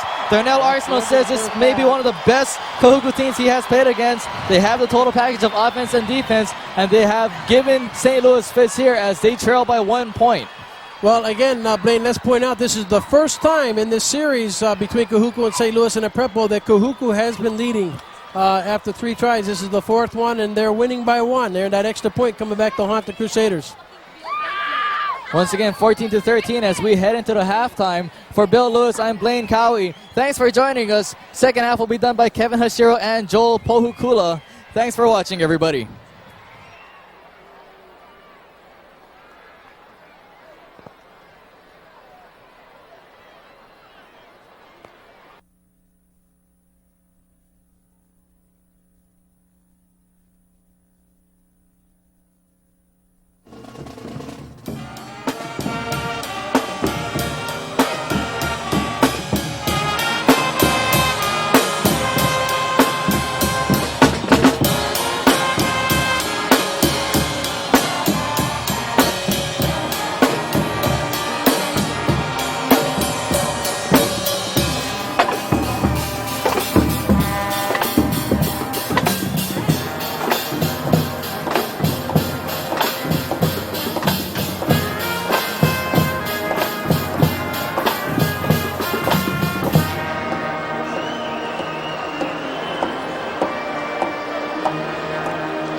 Lead for St. Louis, number 38, Eddie Kealoha. Number 21, Greg Pavalo-Smith. Here we go with second half action. Victor Hiola kicking it off. That goes to Eddie Kealoha. He's at the 20-yard line. He's got a few blockers in front of him. Makes a move at the 25. He'll be brought down at the 27. And I'll just introduce myself. I will take care of your play-by-play duties. I'm Joel Pahukula. My color commentary, Kevin Hashiro. Thanks, Joel. As there you take a look, number 49 for Kahuku. That's Kevin Hiola, just one of a number of Hiolas on this Kahuku team. Tell you what, Joel, 14-13, Kahuku out on top. They promised that it was going to be an exciting ball game, a shootout. Tell you what, you got it. Here we go, first and 10, ball from the St. Louis 28-yard line. Darnell Arsenault drops back to pass. He's being pressured. He's hit at the 15, but gets away. He's being pressured even more. He'll be pushed out of bounds at the 20-yard line, forcing him out of bounds. Number 33 for Kahuku, and that is Jacob Hiola. Give credit, Joel, number 99, Wes Moeai, attacking from the right side of that St. Louis line. He came in, he shoved the right tackle, Dominic Raiola, backwards, almost got the sack, forced Arsenault to step out of the pocket to the right side. The pressure just came all over from all sides for Arsenault, and he gets lost yardage on that play, -7 yards. Here we go, Darnell Arsenault is under center. He's got 4 receivers out wide, including Gordon Schilling Jr. and Randon Akiona. A flanker screen to Anthony Oliver. He's taken at the 20, he's at the 25, the 30, spun at the 31, and looks like there's a fumble on the play. It is picked up by Kahuku. That is number 13, Eric Tivaga. He will score! Touchdown, Kahuku. It seems as if the play was stopped, but no, Oliveira drops the ball. Tivaga scoops it up and stats into the end zone. Touchdown, Red Raiders. Unbelievable. I did not see the ball pop out, but obviously the ball came out when the runner had his progress stopped. And the defensive back, Eric Tivaga, just picked it up and scooted 23 yards for a touchdown, Kahuku. That score comes with 11:16 remaining in the third quarter. The score is now 20-13, Red Raiders, and we don't want to say the U word yet, but this is turning into a humdinger. Oh, humdinger indeed, Joel. You got that right. There we go. Kahuku will go for 2 points and line up in the power I formation, and flags will stop the play. It looks like movement against the St. Louis defense. Our referee, Mike Goshima, will give us the correct call. Well, Joel, as we take a look at, let's see the call. Ooh, offsides, St. Louis. Dead ball. Encroachment against the defense. Half the distance. Still on the try. Look at Cal Lee. He can't believe what he is seeing. That extra yard and a half will definitely help the Kahuku offense. That makes it that much shorter for them to score, and they probably would have gone with a pass. They'll run it in. The give is to one of the upbacks, and he will not score. Ken Fa'avai taking that handoff and goes nowhere. And Kahuku ends up with a 20-13 lead. They'll kick it off to the Crusaders. 11:16 remaining in the third quarter. Well, you see James Sunia there on the stop, but also credit Rimoni Tuiasasopo coming from his left tackle position to make the stop on Fa'avai on the 2-point conversion. And there you see Mr. Touchdown Maker Eric Tivaga puts his Red Raider team up 20-13. That was a very unusual play. It looks like the play should have been whistled dead.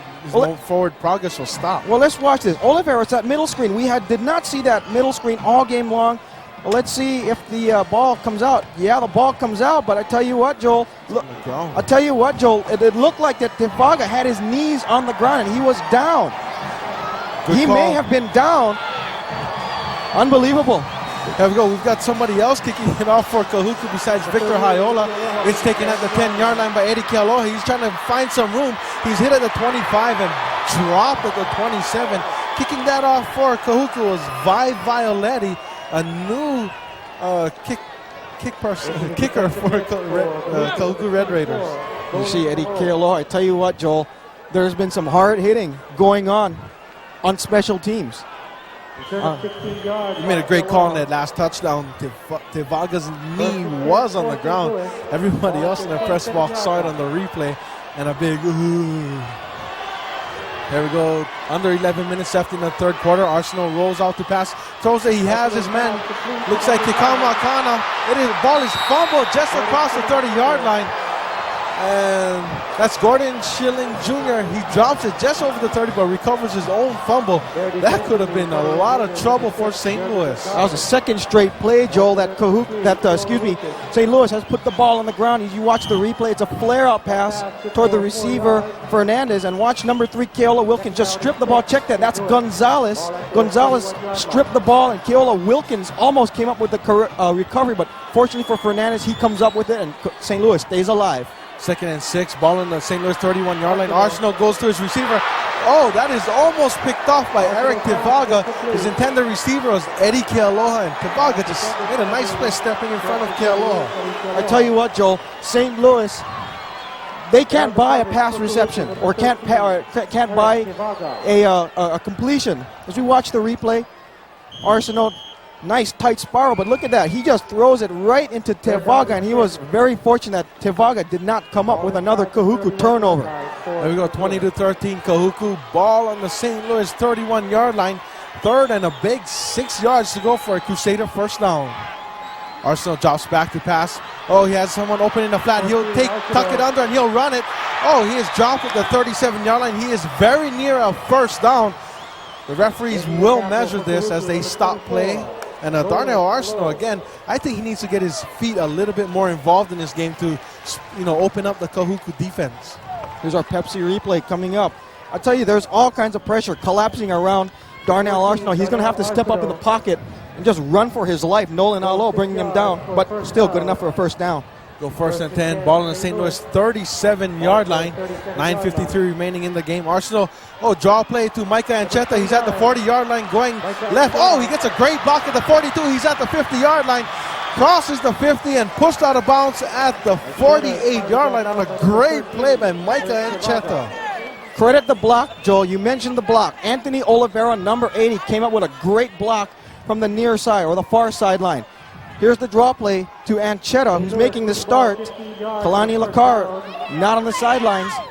You watch the block. Nice job. And there you see the block by Oliveira right there. There's Tevaga. Another big defensive play. We'll go 1st and 10 just into Kahuku territory. St. Louis looks a little confused in the wide receiving area. Arsenal drops back to pass. Looks like Gordon Schilling Jr. He's across the 40-yard line. He's at the 37-yard line. The punter, Gordon Schilling Jr., getting into the offense, and that's someone Kahuku may not have seen tape on and may not be ready for. Well, you watch the replay. Zippy's replay coming up. It's a flare-out pass once again. This time, once again, it's Schilling. And Schilling, who fumbled on that last time he had that flare-out, makes the reception, picks up a big first down. I tell you what, Joel, they tried that flare-out pass St. Louis did in the first half. Did not work. There were like 6 or 7 drops of the out patterns. Here we go, 9:14. Darnell Arsenal audibleizing at the line of scrimmage. 2013, Kahuku and the Saints are on the march. There he goes. Arsenal drops back. He's being pressured. Looks downfield. He throws it. He has someone open at the 5. That's Schilling Jr. He's in the end zone. Touchdown, St. Louis. That's a great play by Darnell Arsenal, eluding the rush and finding a receiver open downfield. I tell you, Darnell Arsenal had the pressure coming around the outside. You take a look at some happy fans. Number 89 for Kahuku, Ma'ake Keoma Etua. He had pressure from up the middle. Arsenal had to step out of the pocket, bought some time, allowed Schilling Jr. to get behind the secondary and make the great touchdown catch. There we go, the extra point for St. Louis will be held by Gordon Schilling Jr., who made the touchdown, and kicked by Brad Dickinson.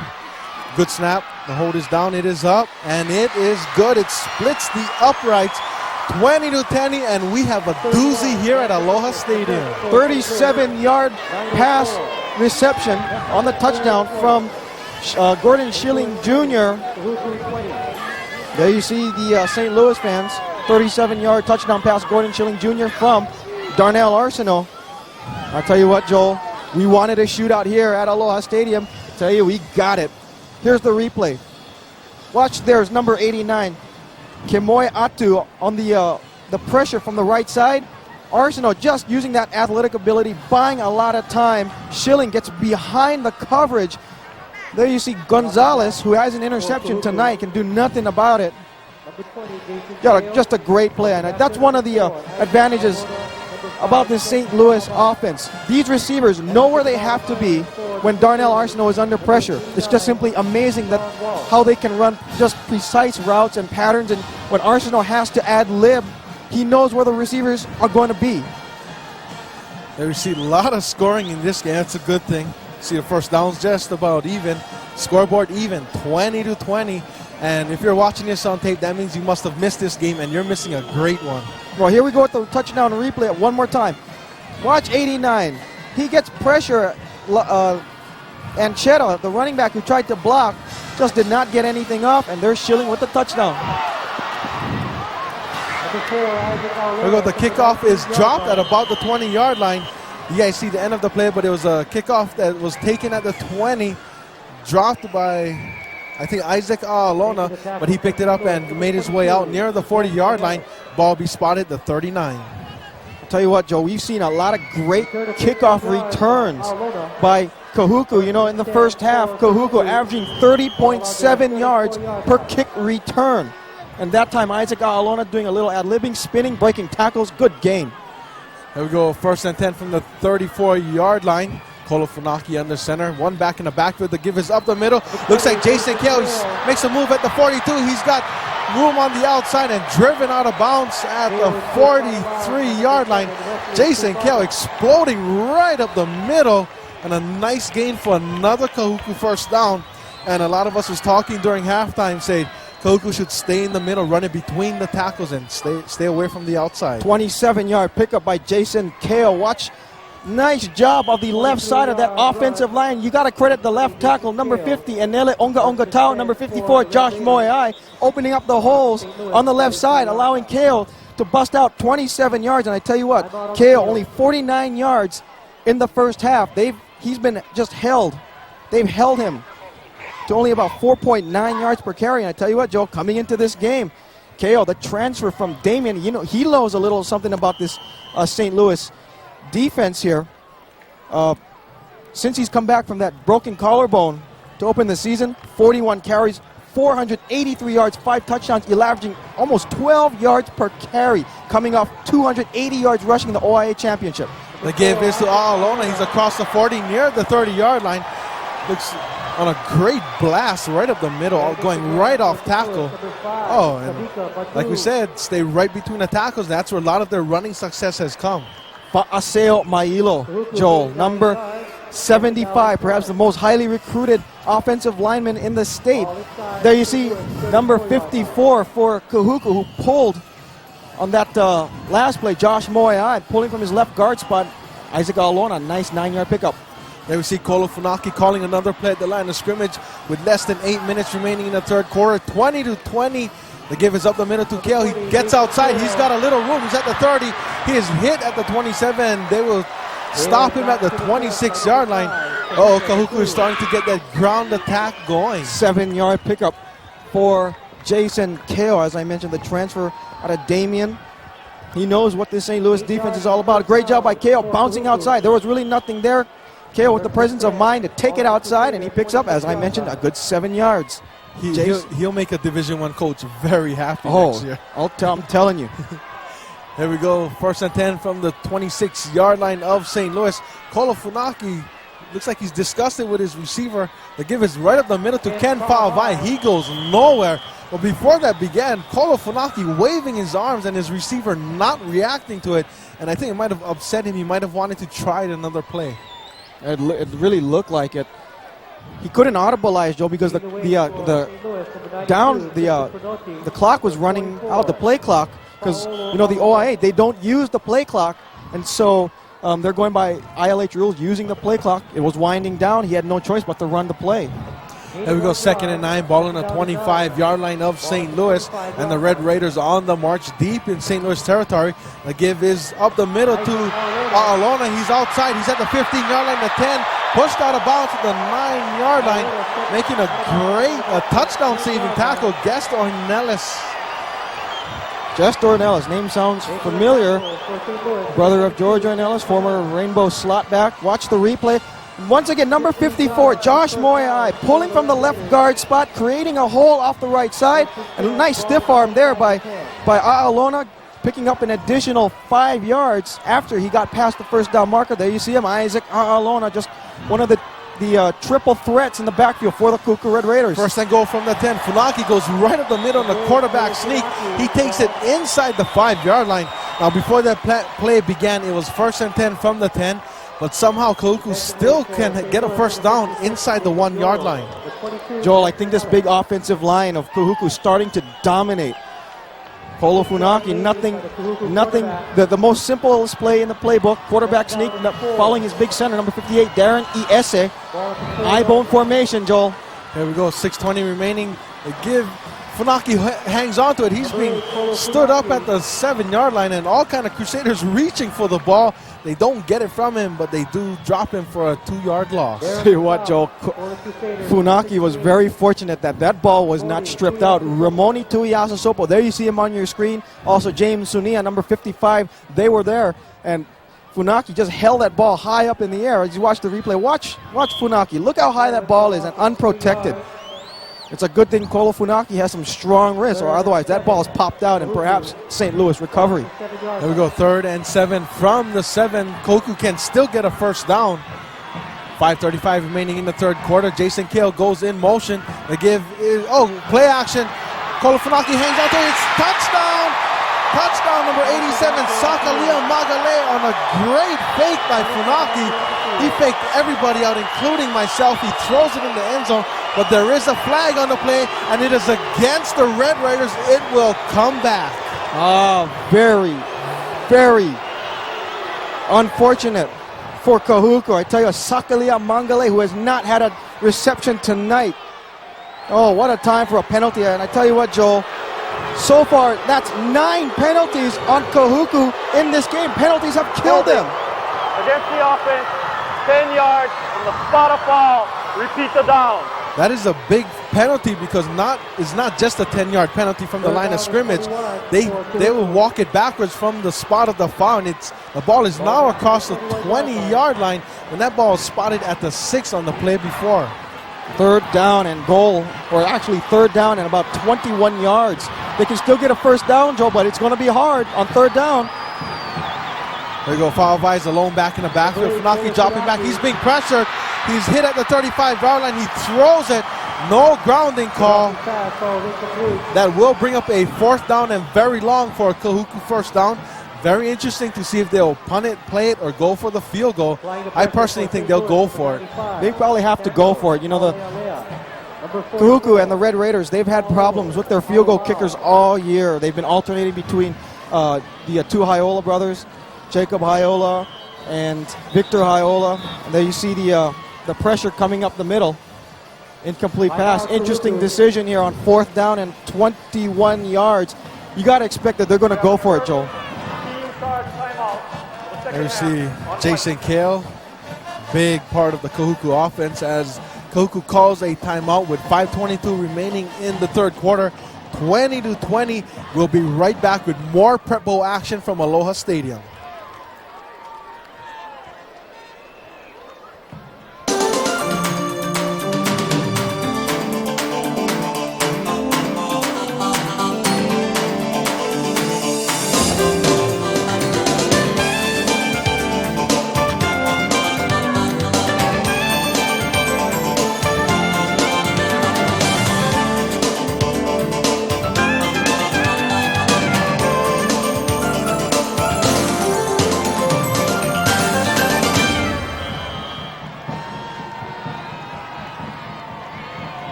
And the referee stopped play again.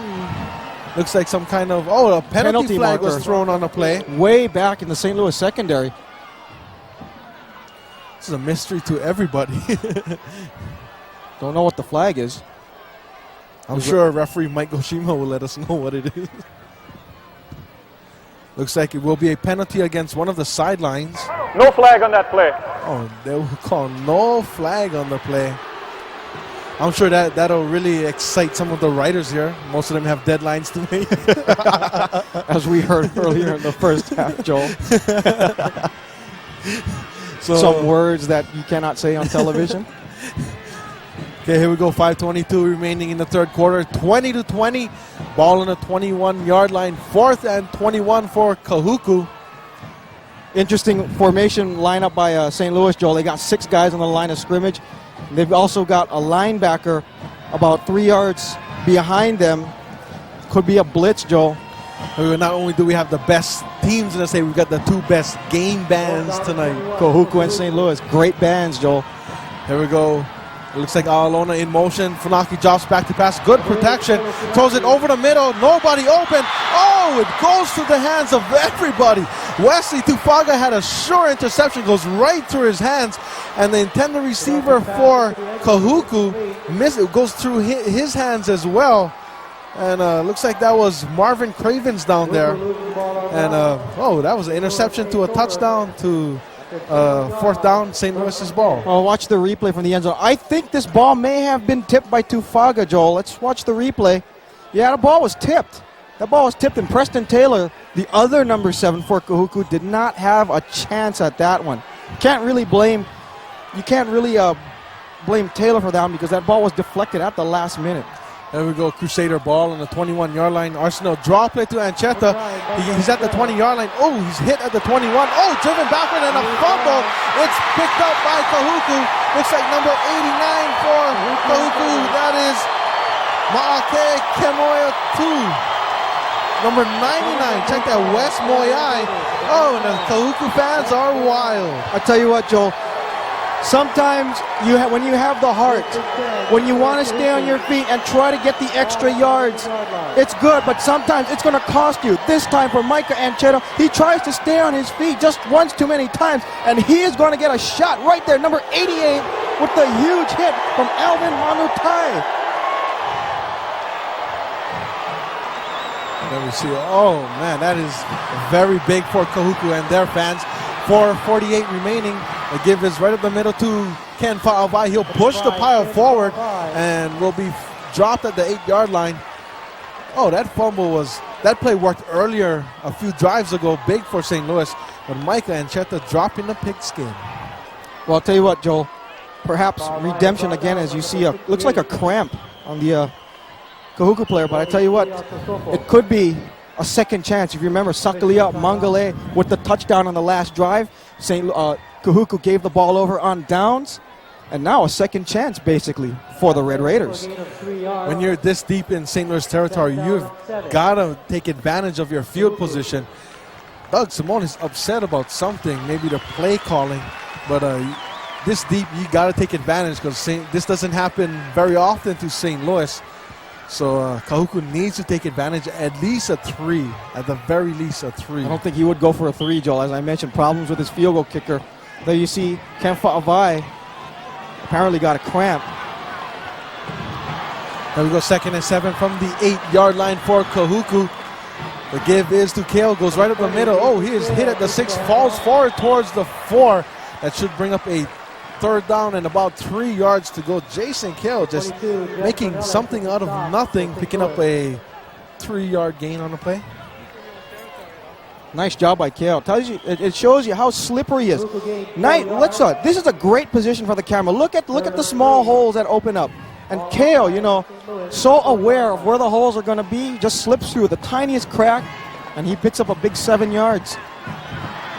There we go. They line up in the power I formation. Kale is the tailback in this play. The give is to Kale.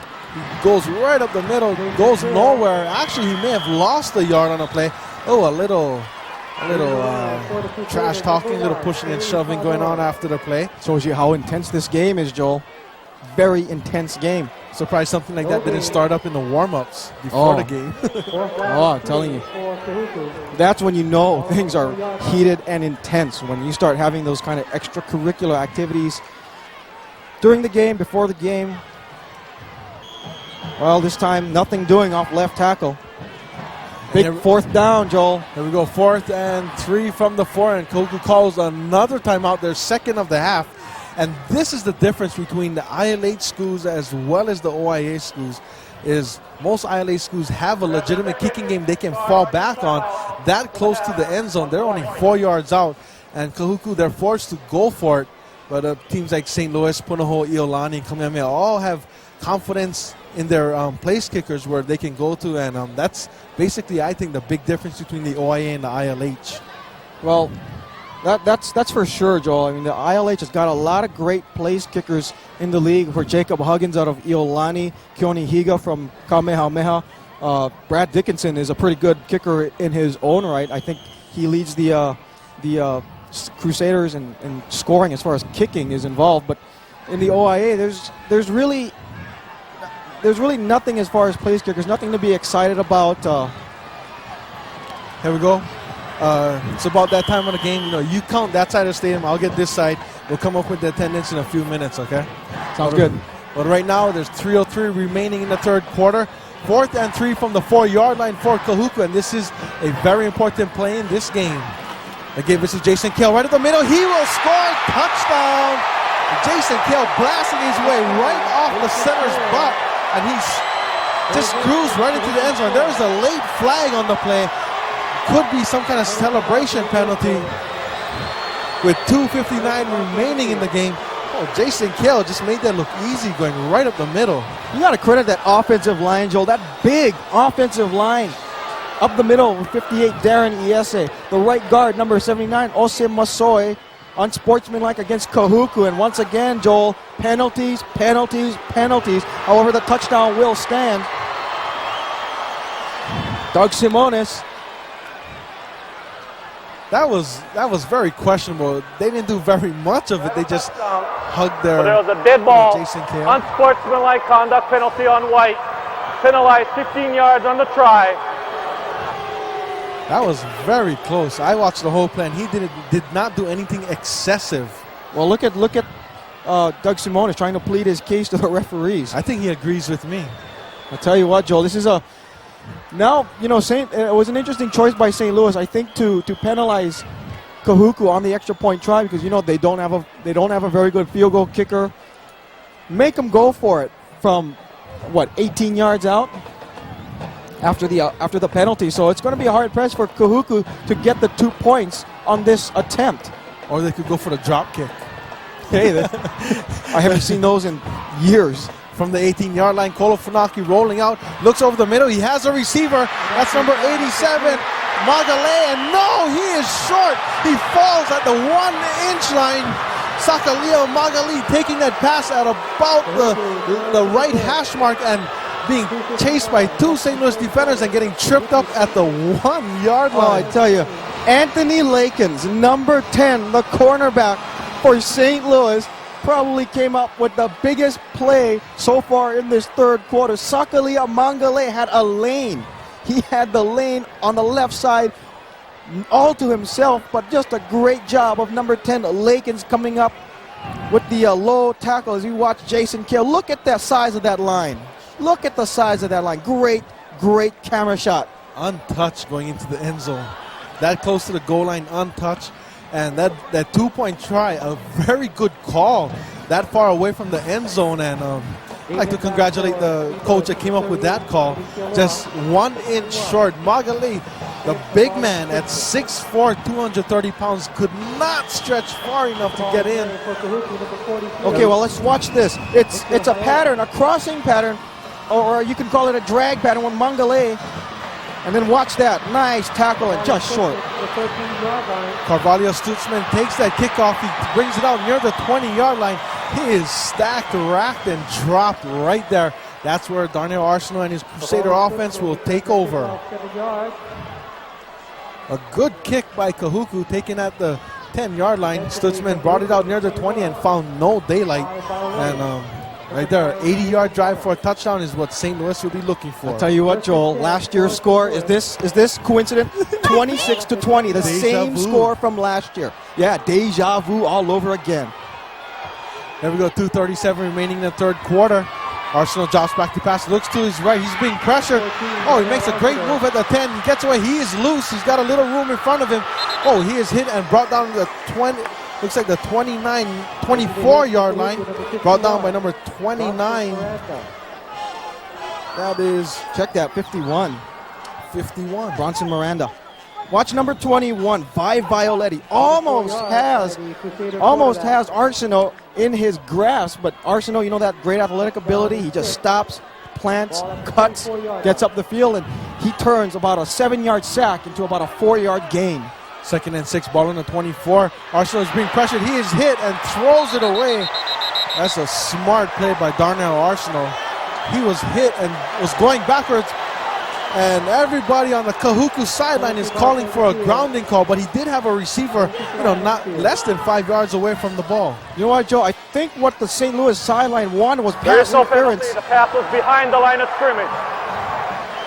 I don't know about that, Joe. Kahuku wanted intentional grounding. St. Louis wanted pass interference. Let's watch the play. Here comes Nolan Allo from the left side, and Arsenal just tried to dump it off. That could have been roughing. It could almost. It was close. Here we go, 3rd and 6, ball in the St. Louis 24-yard line. Arsenal drops back to pass, looks left. He's being pressured once again. He's running for his life. He's at the 20-yard line. He's got a little room. Oh, he makes a great move at the 29. He's going sideways. Oh, and there is a flag on the play in the offensive backfield. And if this play stands, Arsenal may have a first down for St. Louis. But even though if he does get the first down, it's not by much. But it looks like it's going to go against, it looks like it might go against St. Louis, perhaps a clip, because it did come down in the backfield. Referee Mike Goshima going to make the call. Against the defense, stacked onto the end of the run. The player is ejected. Oh, Mr. Goshima, some intensity in that call. Get a little kick there, huh? That's what we like to see, nice definitive calls by the referees. I'm telling you. Let's see who he tossed out of the game. That happened in a hurry, and it happened in front of the referee as well, because it happened in the St. Louis backfield. So Mr. Goshima had the call all to himself. Perhaps the player maybe took a swing at someone. Maybe one of the offensive linemen trying to block. We think it's number 44 for Kahuku, William Tupou. That's what we're being told, but Mr. Goshima, let's see if we can get that intense ejection call again. Oh, boy. Put a little kick into it, put a little mustard. The penalties, Joe, once again, are killing Kahuku. Even though they got the 6-point lead, they are just shooting themselves in the foot with all of these penalties.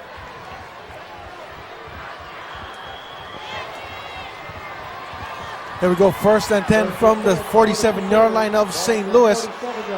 Draw play up to Ancheta. He takes it out. He's across the 50. He's got some room. He's at the 40. Oh, he is hit big time. He is driven backwards a couple of yards and dropped, making a stop for Kahuku. Eric Tevaga. Tevaga already with a fumble recovery, and now with a huge hit on Micah Ancheta. Nice bit of blocking up front, opening up the hole on the draw play. Here comes Ancheta, and watch the helmet. Watch the hit. Helmet to helmet. That is a decleater when you take somebody off their feet like that. We're still not sure who was tossed from the game. We'll get that shortly for you. It wasn't William Tupou, that's for sure. He's still playing. Ancheta gets the handoff again. Oh, he will be dropped for a 1-yard loss. He may have gotten back to the line of scrimmage. Oh, and Kahuku's sideline is going crazy. There's another flag on the play. They may be reacting to a penalty against them. But we'll get the call. People on the Kahuku side of the ball needs to calm down. They're getting a little too intense here. We got a personal foul against St. Louis. And did you see it? I think they're going to call it on number 65, Dominic Raiola, for a forearm to the face of one of the Kahuku players. So the intensity just picking up. Personal foul against the offense. 2nd down. I think it was Dominic Raiola, the right tackle, number let's see, number 65 for St. Louis. 24. Ball back to the 44-yard line for St. Well, Louis. personal foul, unsportsmanlike conducts, kind of negating each other, Joel. Here we go, it's 2nd and 24 for St. Louis. Arsenal pump fake. Oh, he's got a man deep. That's Randon Akiona. He's taken at the 34. First down. He's at the 20-yard line. The 15 to 10. He is dragged down from behind at the 7-yard line. Oh, the big-time explosive Crusader offense. 2nd and 24. They go deep and pick up a first down. Not only that, they're inside the 10-yard line. Once again, number 3, Keola Wilkins bit on play action fake. There was the pump fake. Keola Wilkins bit to the outside. Randon Akiona went upfield. There you see Wilkins, number 3, trailing on the play. Breaks the tackle from both Wilkins and Jeremy Gonzalez, and is finally brought down by number 9, David Wallace. Randon Akiona has been the Crusaders' go-to guy in the last part of the season, and he's just a junior. Arsenal drops. Oh, the fake. Oh, Arsenal has room. He's at the 10, the 5. Touchdown, St. Louis. Darnell Arsenal on a great play-action fake to number 33, Michael Ancheta. Oh, my, a great fake comes out. Great play action, Joel. Ancheta running around the left side. But I tell you what, at the goal line, number 9, Gordon Schilling Jr. gets a nice block at the goal line, takes the defender off his feet, allows Darnell Arsenal to get in the end zone for the game-time touchdown. There we go. They will line up for, looks like they will go for the extra point. The score is now 26-26, and this is a great game. 13 seconds remaining in the third quarter. Brad Dickinson, number 31, set to kick it through for the Crusaders. Good snap. The hold is down. The kick is up. It is good as it finds the net near the orange section. 27-26 St. Louis. I'll say it again. This is a doozy, Kevin. A doozy, a shootout. Hey, call it whatever you want. Look at the happy man, Darnell Arsenault. 27-26. St. Louis out on top. 13 seconds left to play, third quarter, and we're not done yet, Joel. Watch the great play action fake to the back, and watch number 9, Gordon Schilling Jr. get the great block at the goal line. There it is. Nice block on David Wallace. Well, St. Louis slot backs and receivers are known for their downfield blocking. There you see, this is called lighting up the scoreboard. Oh boy, I'm telling you, put some fireworks on the grill. It's a good thing they don't have one of them manual scoreboards. The arms would be tired. You'd be running out of numbers already. I mean, if you miss this game, you are missing a great game. Obviously, you're watching it on tape, but you got to be here for all the feeling of this. It's not only a great football game, it's a great night for football. Well, watch that. Watch the nice play-action fake to Michael Hirata, who checked into the game. Surprised that Hirata wasn't there, but there you see the nice block by Schilling Jr. and allows Arsenault to get into the end zone. 8-yard run, Darnell Arsenault. There you see the St. Louis bench looking very calm. This is their 10th straight prep bowl. You know, they've been in it before, nothing to get too excited about. It's only a 1-point lead. I mean, you know, a lot of game left. There we go, the kick by Sean Walsh, a squib kick. Goes down the right hash mark. It hits 2 Crusaders. Alona ends up with the ball. He's at the 25-yard line. Oh, he's still loose. He crosses the 25 line. Another penalty flag on the play. And he will be dropped somewhere between the 26 and the 27-yard line of Kahuku. Making a stop for St. Louis, number 37. That's Adrian Awai. Mike Goshima will have, it's a clip against Kahuku. Looks like he's a little relaxed from his last penalty. Ejected! I'm telling you. Even the referees are intense, Joel. The players are hitting hard. There's a lot of trash talking going on out there. A lot of taunting. There's Darnell Arsenault. On the return team. 50, half the distance to the goal. First down. Lots and lots of intensity, Joel. 5 seconds left to play. Here in the third quarter. And as this is a very big possession, because if Kahuku cannot move the ball, looks like St. Louis and Kahuku may be playing the field possession game here in the fourth quarter as time runs out in the third quarter.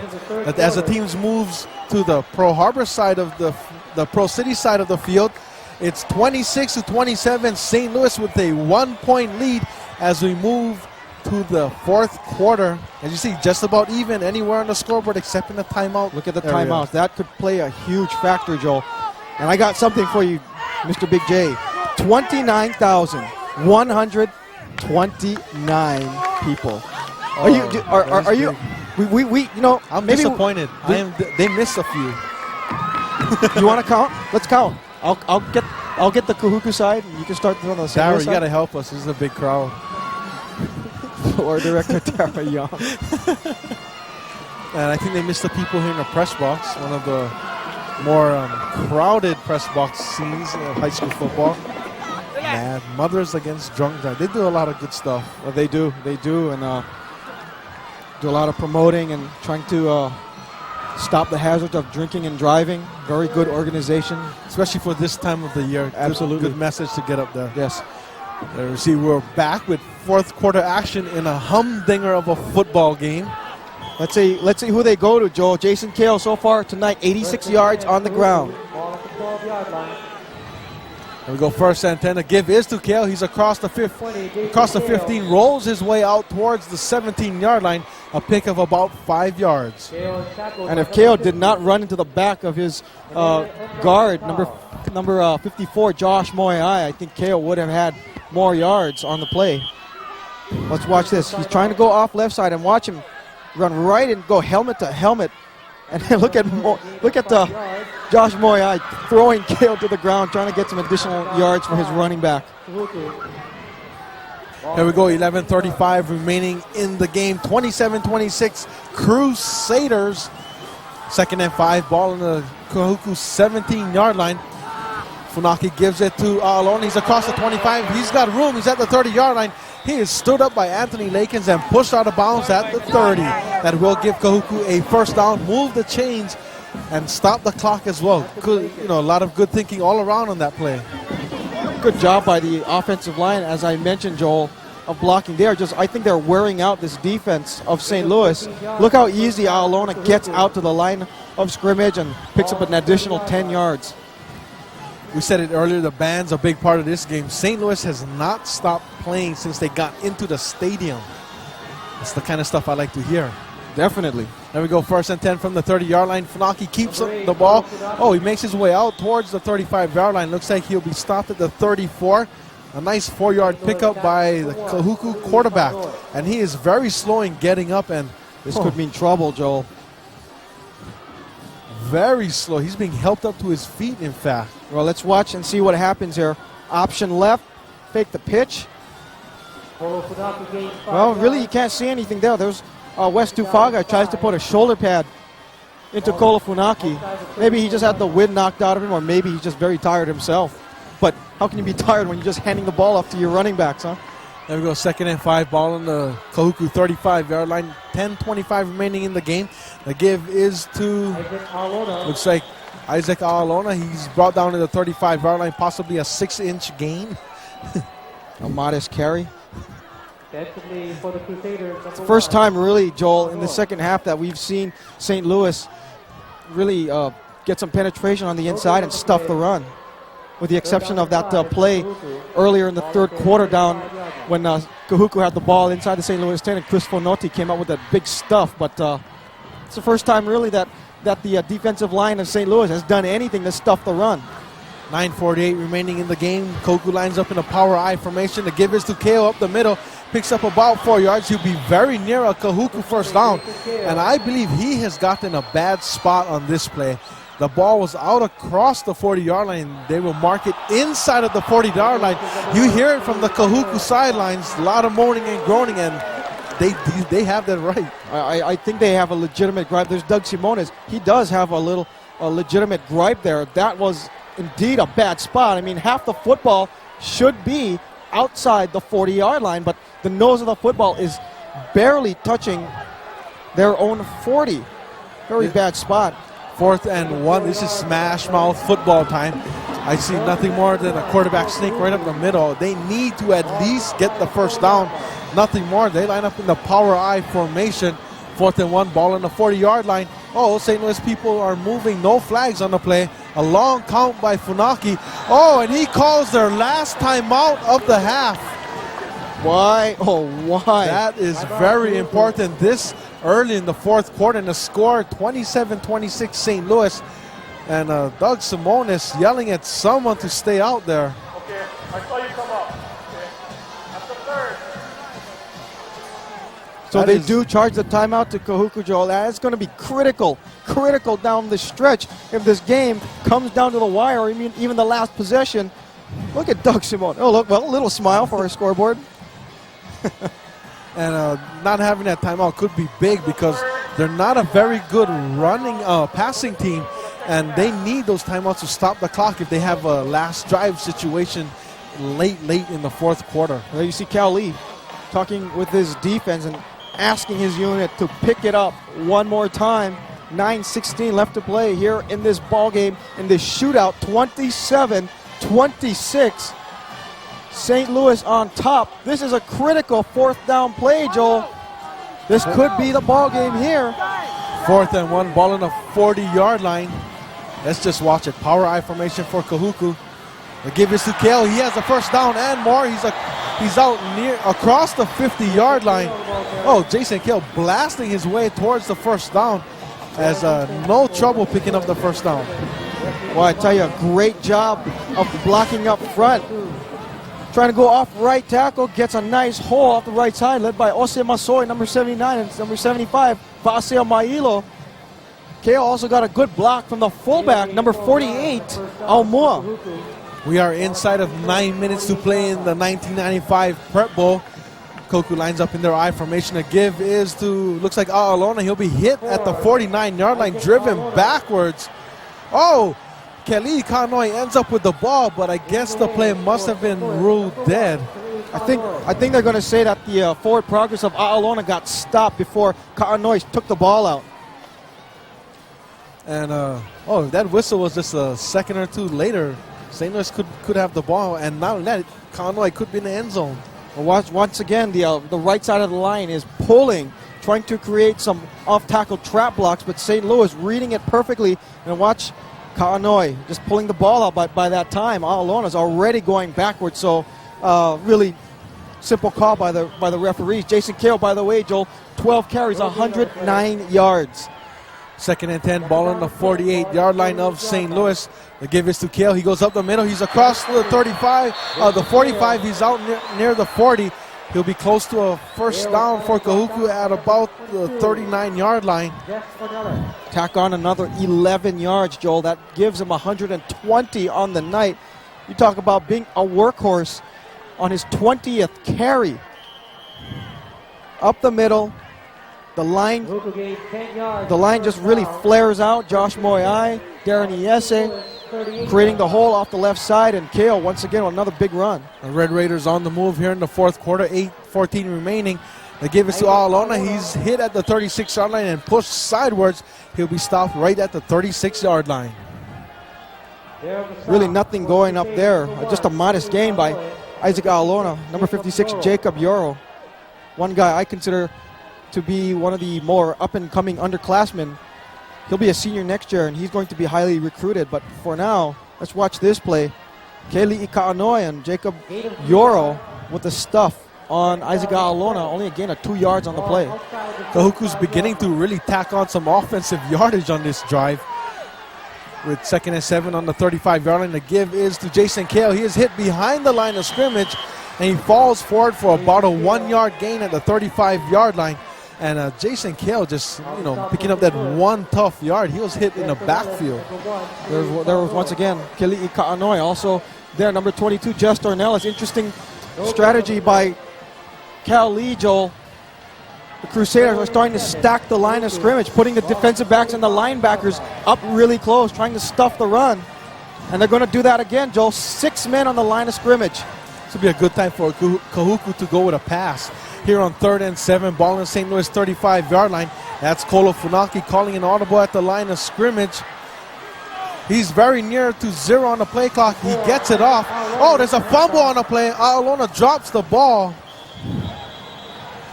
And St. Louis has come up with the ball. Oh, and that is a very big momentum shifter. Jess Dornellis came up with the recovery. Aolona, Joel, I talked about this earlier. When your player starts fighting for yards, they've got the grit and the determination, but sometimes it'll backfire. It backfired on the running back for St. Louis, Anchetta, several series ago, and now it backfires for Aolona, who fumbles on the play. That's a big turnover. A penalty may have been called. The play clock was down to 0 when the play actually began. Here we go, 6:30 remaining in the fourth quarter. St. Louis up by 1 point. The give is to Micah Anchetta. He goes right up the middle. He's bullying his way near the 40. He will be dropped at about the 38-yard line. And Micah Anchetta just pulling Kahuku Red Raider with him. Nice job by Micah Anchetta, who's really had to come off the bench. He was a backup for most of the season. That draw play, Joel, has been working almost all night for St. Louis. They've created some nice holes off the guards, the left side, the right side. They've done a great job, and I tell you, Micah Anchetta, who's really come off the bench in for Kalani Lakar. You hear that? You hear that? I don't believe the St. Louis band has stopped playing.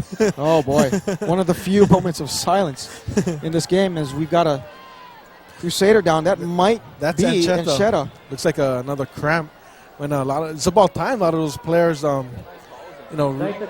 receive the attendance. Oh, we don't. We see part of the attendance. Just part of it. I'm telling you. Even look at the yellow sections up top. Even those seats are occupied. Usually they're closed for high school games, but new Prep Bowl record. Definitely. And you know what? Nice time to go out for a football game because they've been treated to a shootout. They've got theirs money worth tonight. Plus the hot dogs are not bad. Dodger dogs? We're in 6:05 remaining here in the game. St. Louis up 27-26. Darnell Arsenal, key player in tonight's game for the Crusaders, winding that clock down, taking time off the clock. 5:55 remaining in the game. Akiona goes in motion. Arsenal drops back, looks to his right. He pump fake.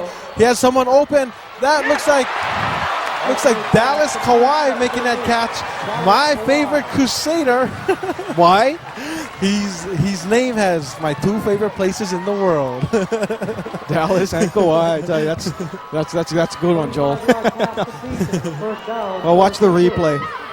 I mean, this is just pure accuracy and a great job by the receiver, Kawhi, just going up and stretching out. Great hands by the receiver. St. Louis could be called wide receiver or slot back high school. They produce a lot of great ones in the path. Oh, yeah, we've seen them come and go.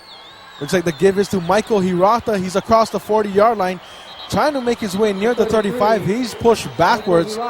Referees will spot the ball at the 37-yard line.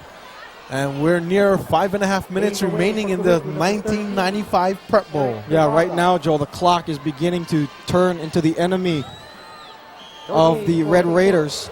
There's Michael Hirata coming in for Micah Anchetta, who's on the sidelines being attended to. This is a big next set of downs, Joel. I think Kahuku, if they want to win this game, they need a stop here. Otherwise, St. Louis will just wind the clock down. 2nd and 10. They fake the reverse. Arsenal has nobody open. He's beginning to scramble. He finally throws it out to Kawhi, and he does not even make an attempt for the ball. But I think it might have been a great idea to leave it because he had number 88 bearing down on him, Alvin Manutai. And that may have been a great collision. Oh, I tell you, he also had two receivers open way downfield, about a good 20 yards. Dallas Kawhi and also Craig Carvalho Stutzman was wide open. But Arsenal, you see him just trying to get rid of that pass. He's not too concerned about looking downfield and trying to complete the pass. He just wants to get out of trouble and do whatever he can to not take the loss. 3rd down, 4:57 left in this game. Kahuku needs a stop. 3rd and 10. Looks like Arsenal will call timeout, and he does. Their first of the half. They have 2 remaining, and Kahuku, no timeouts remaining. And we will have the world-famous, ever-popular dot race. I've got red. Kevin's got... I guess I'll take the blue. And Darryl's got the white. And we're not saying what we're playing for, but we'll have fun. Oh, yeah. We go 4:43 remaining here in the game. And we go my favorite part of the game. And red's in 3rd place. Darryl's one is in. The white is in 2nd. Hey, I'm winning. The red. We want the red. That's my favorite color. And I told the guys before the game, red. Come on, red. Come on, red.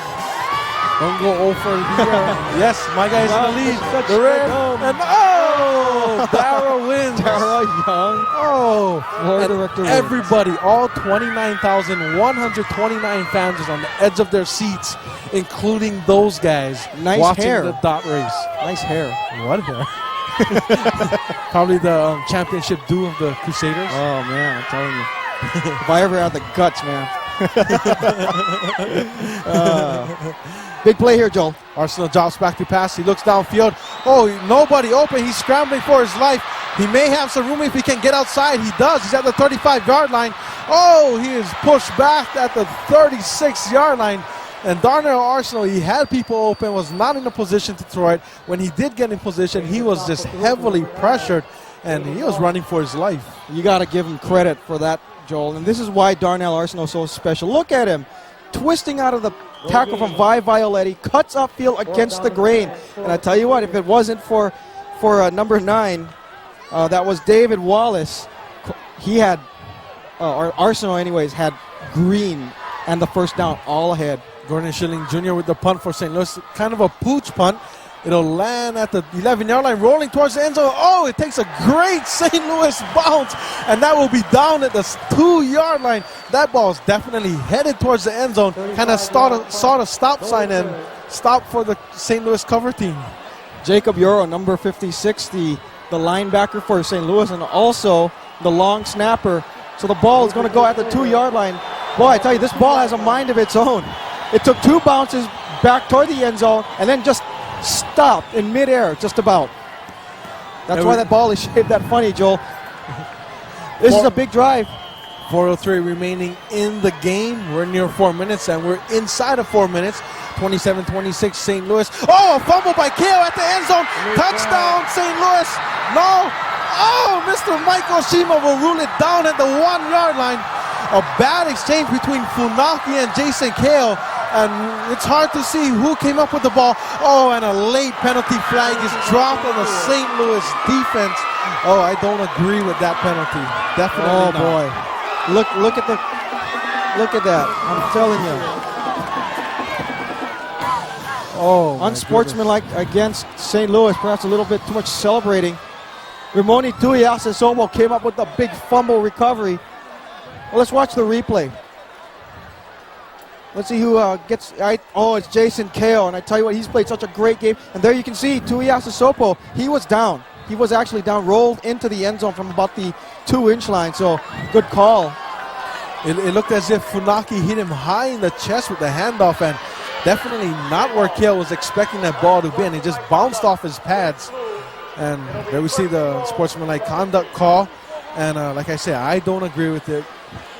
There wasn't excessive there was celebration, no question about it, but I don't think it was excessive to the point where a penalty flag needed to be dropped. Well, I'm telling you, it just shows you how intense, the enthusiasm and the excitement and the camaraderie going on here on the St. Louis side. We're just so excited.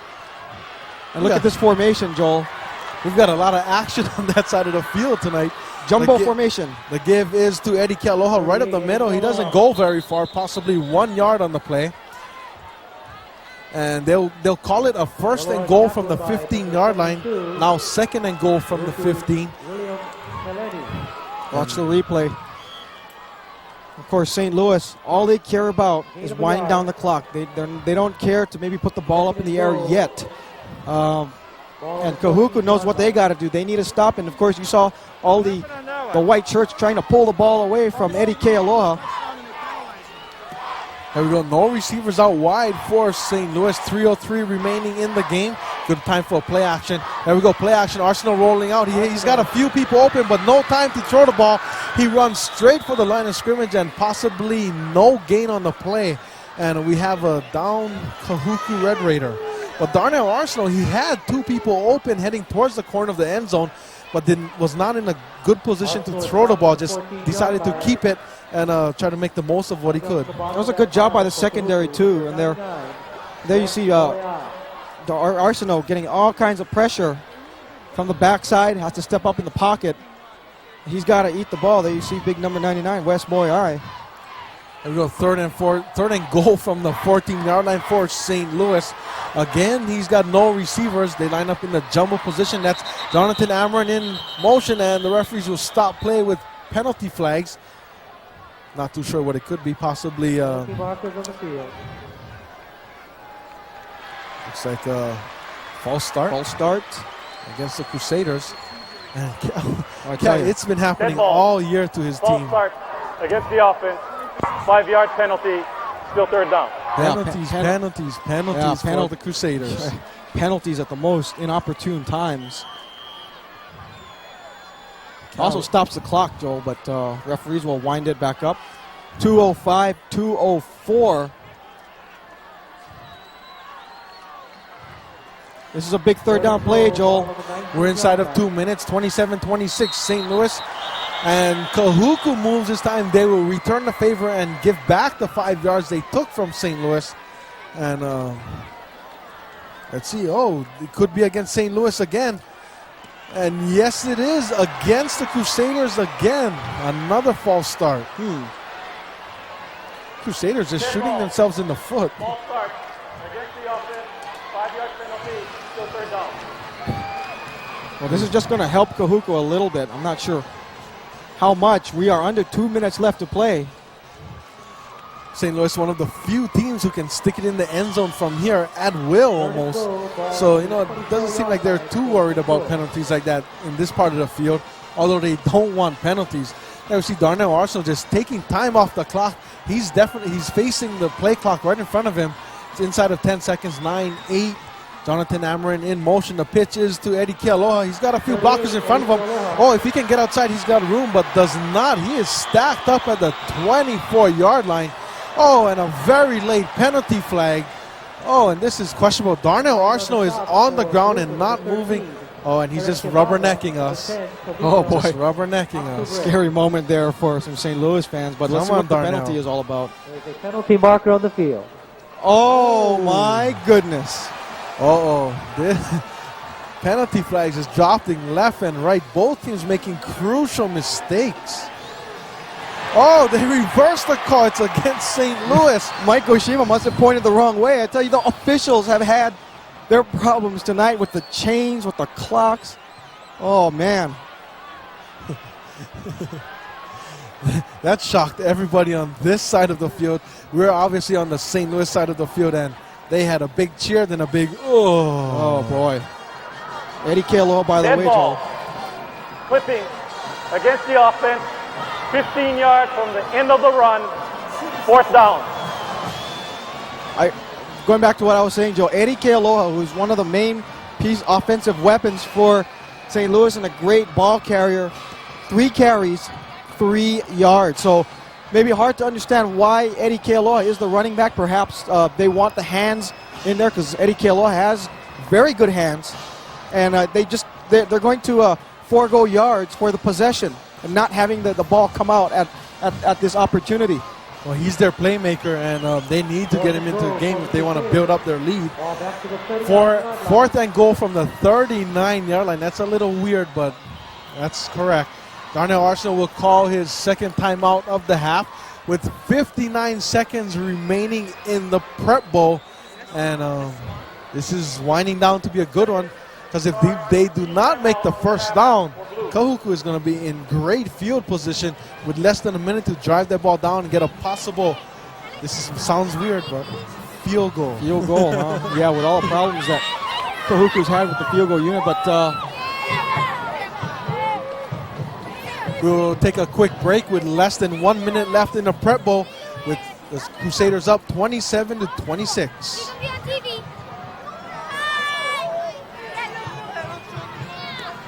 Yes, you can. Yes, you can. Yes.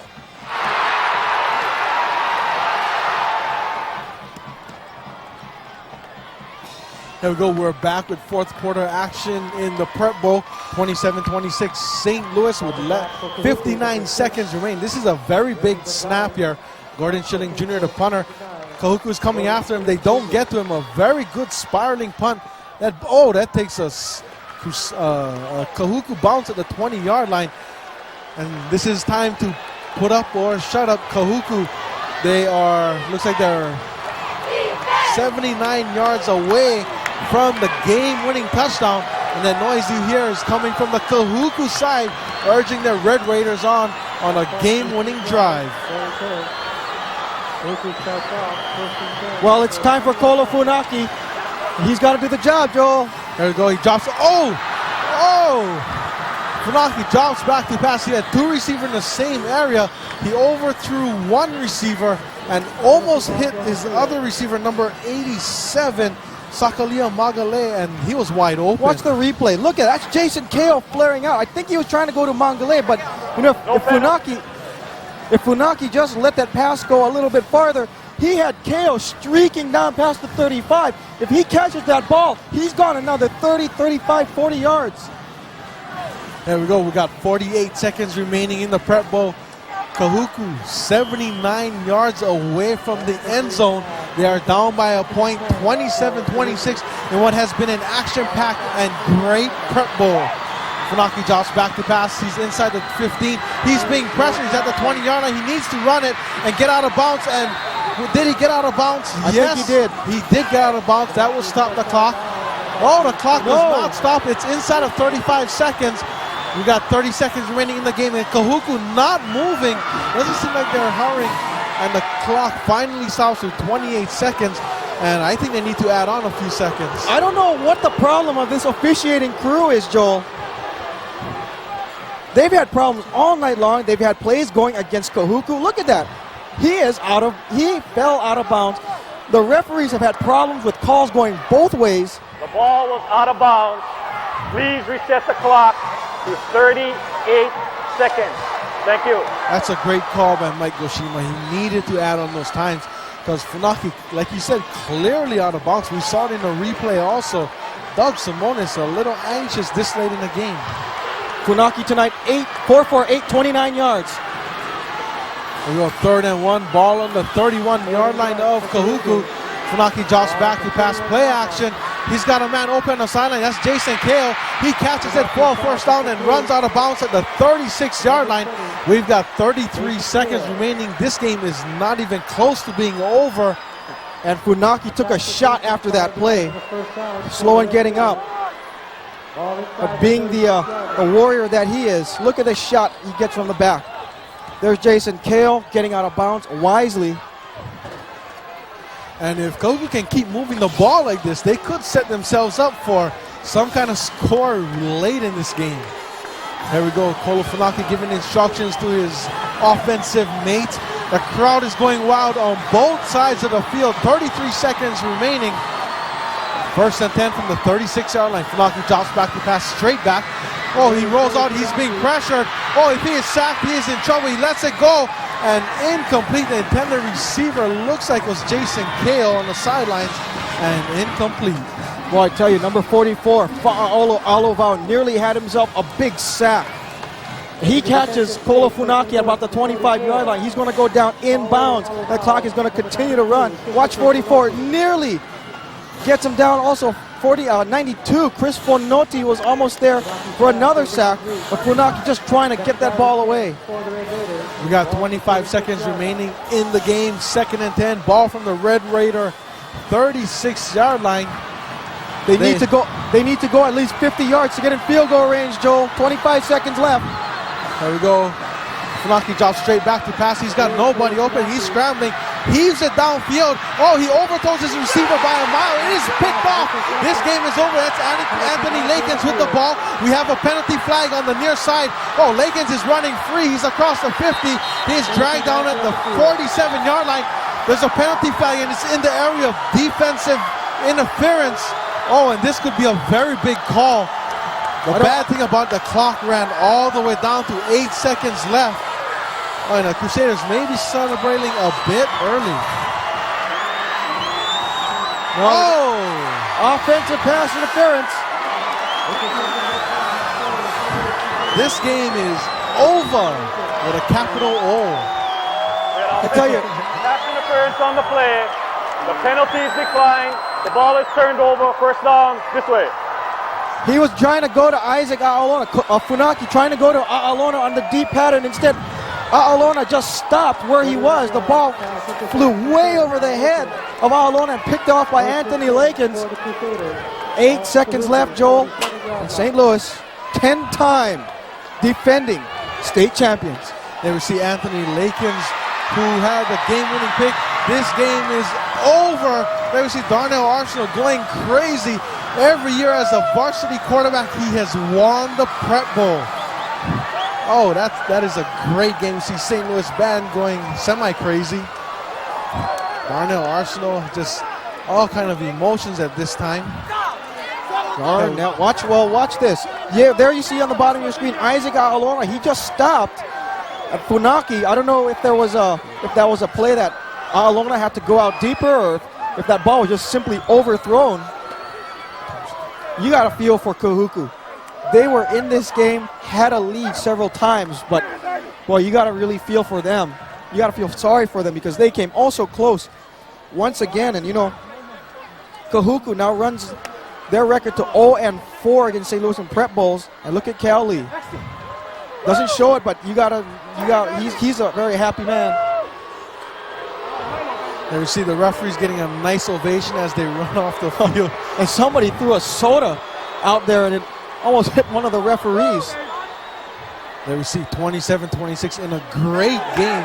Unfortunately, a scoreless fourth quarter, but a great game, and the OIA could be that much closer to the ILH, or Kahuku that much closer to St. Louis. I'll tell you what, Joe, each time Kahuku has played St. Louis, they have narrowed the margin. In 1989, they lost by 17. In 93, by 15.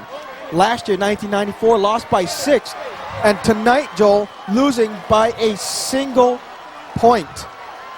And once again, I said the difference the whole year, the kicking game. That's right. Without a kicking game, it makes a difference in every game. And look at them. A great moment. Two proud warriors. Two proud warriors. It's unfortunate, Joel, that somebody had to lose this game.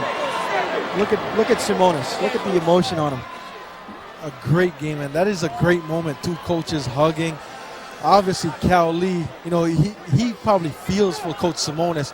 If he wasn't here, he'd probably want Coach Simonis to win this one. But unfortunately, we can only have one winner in a game like this.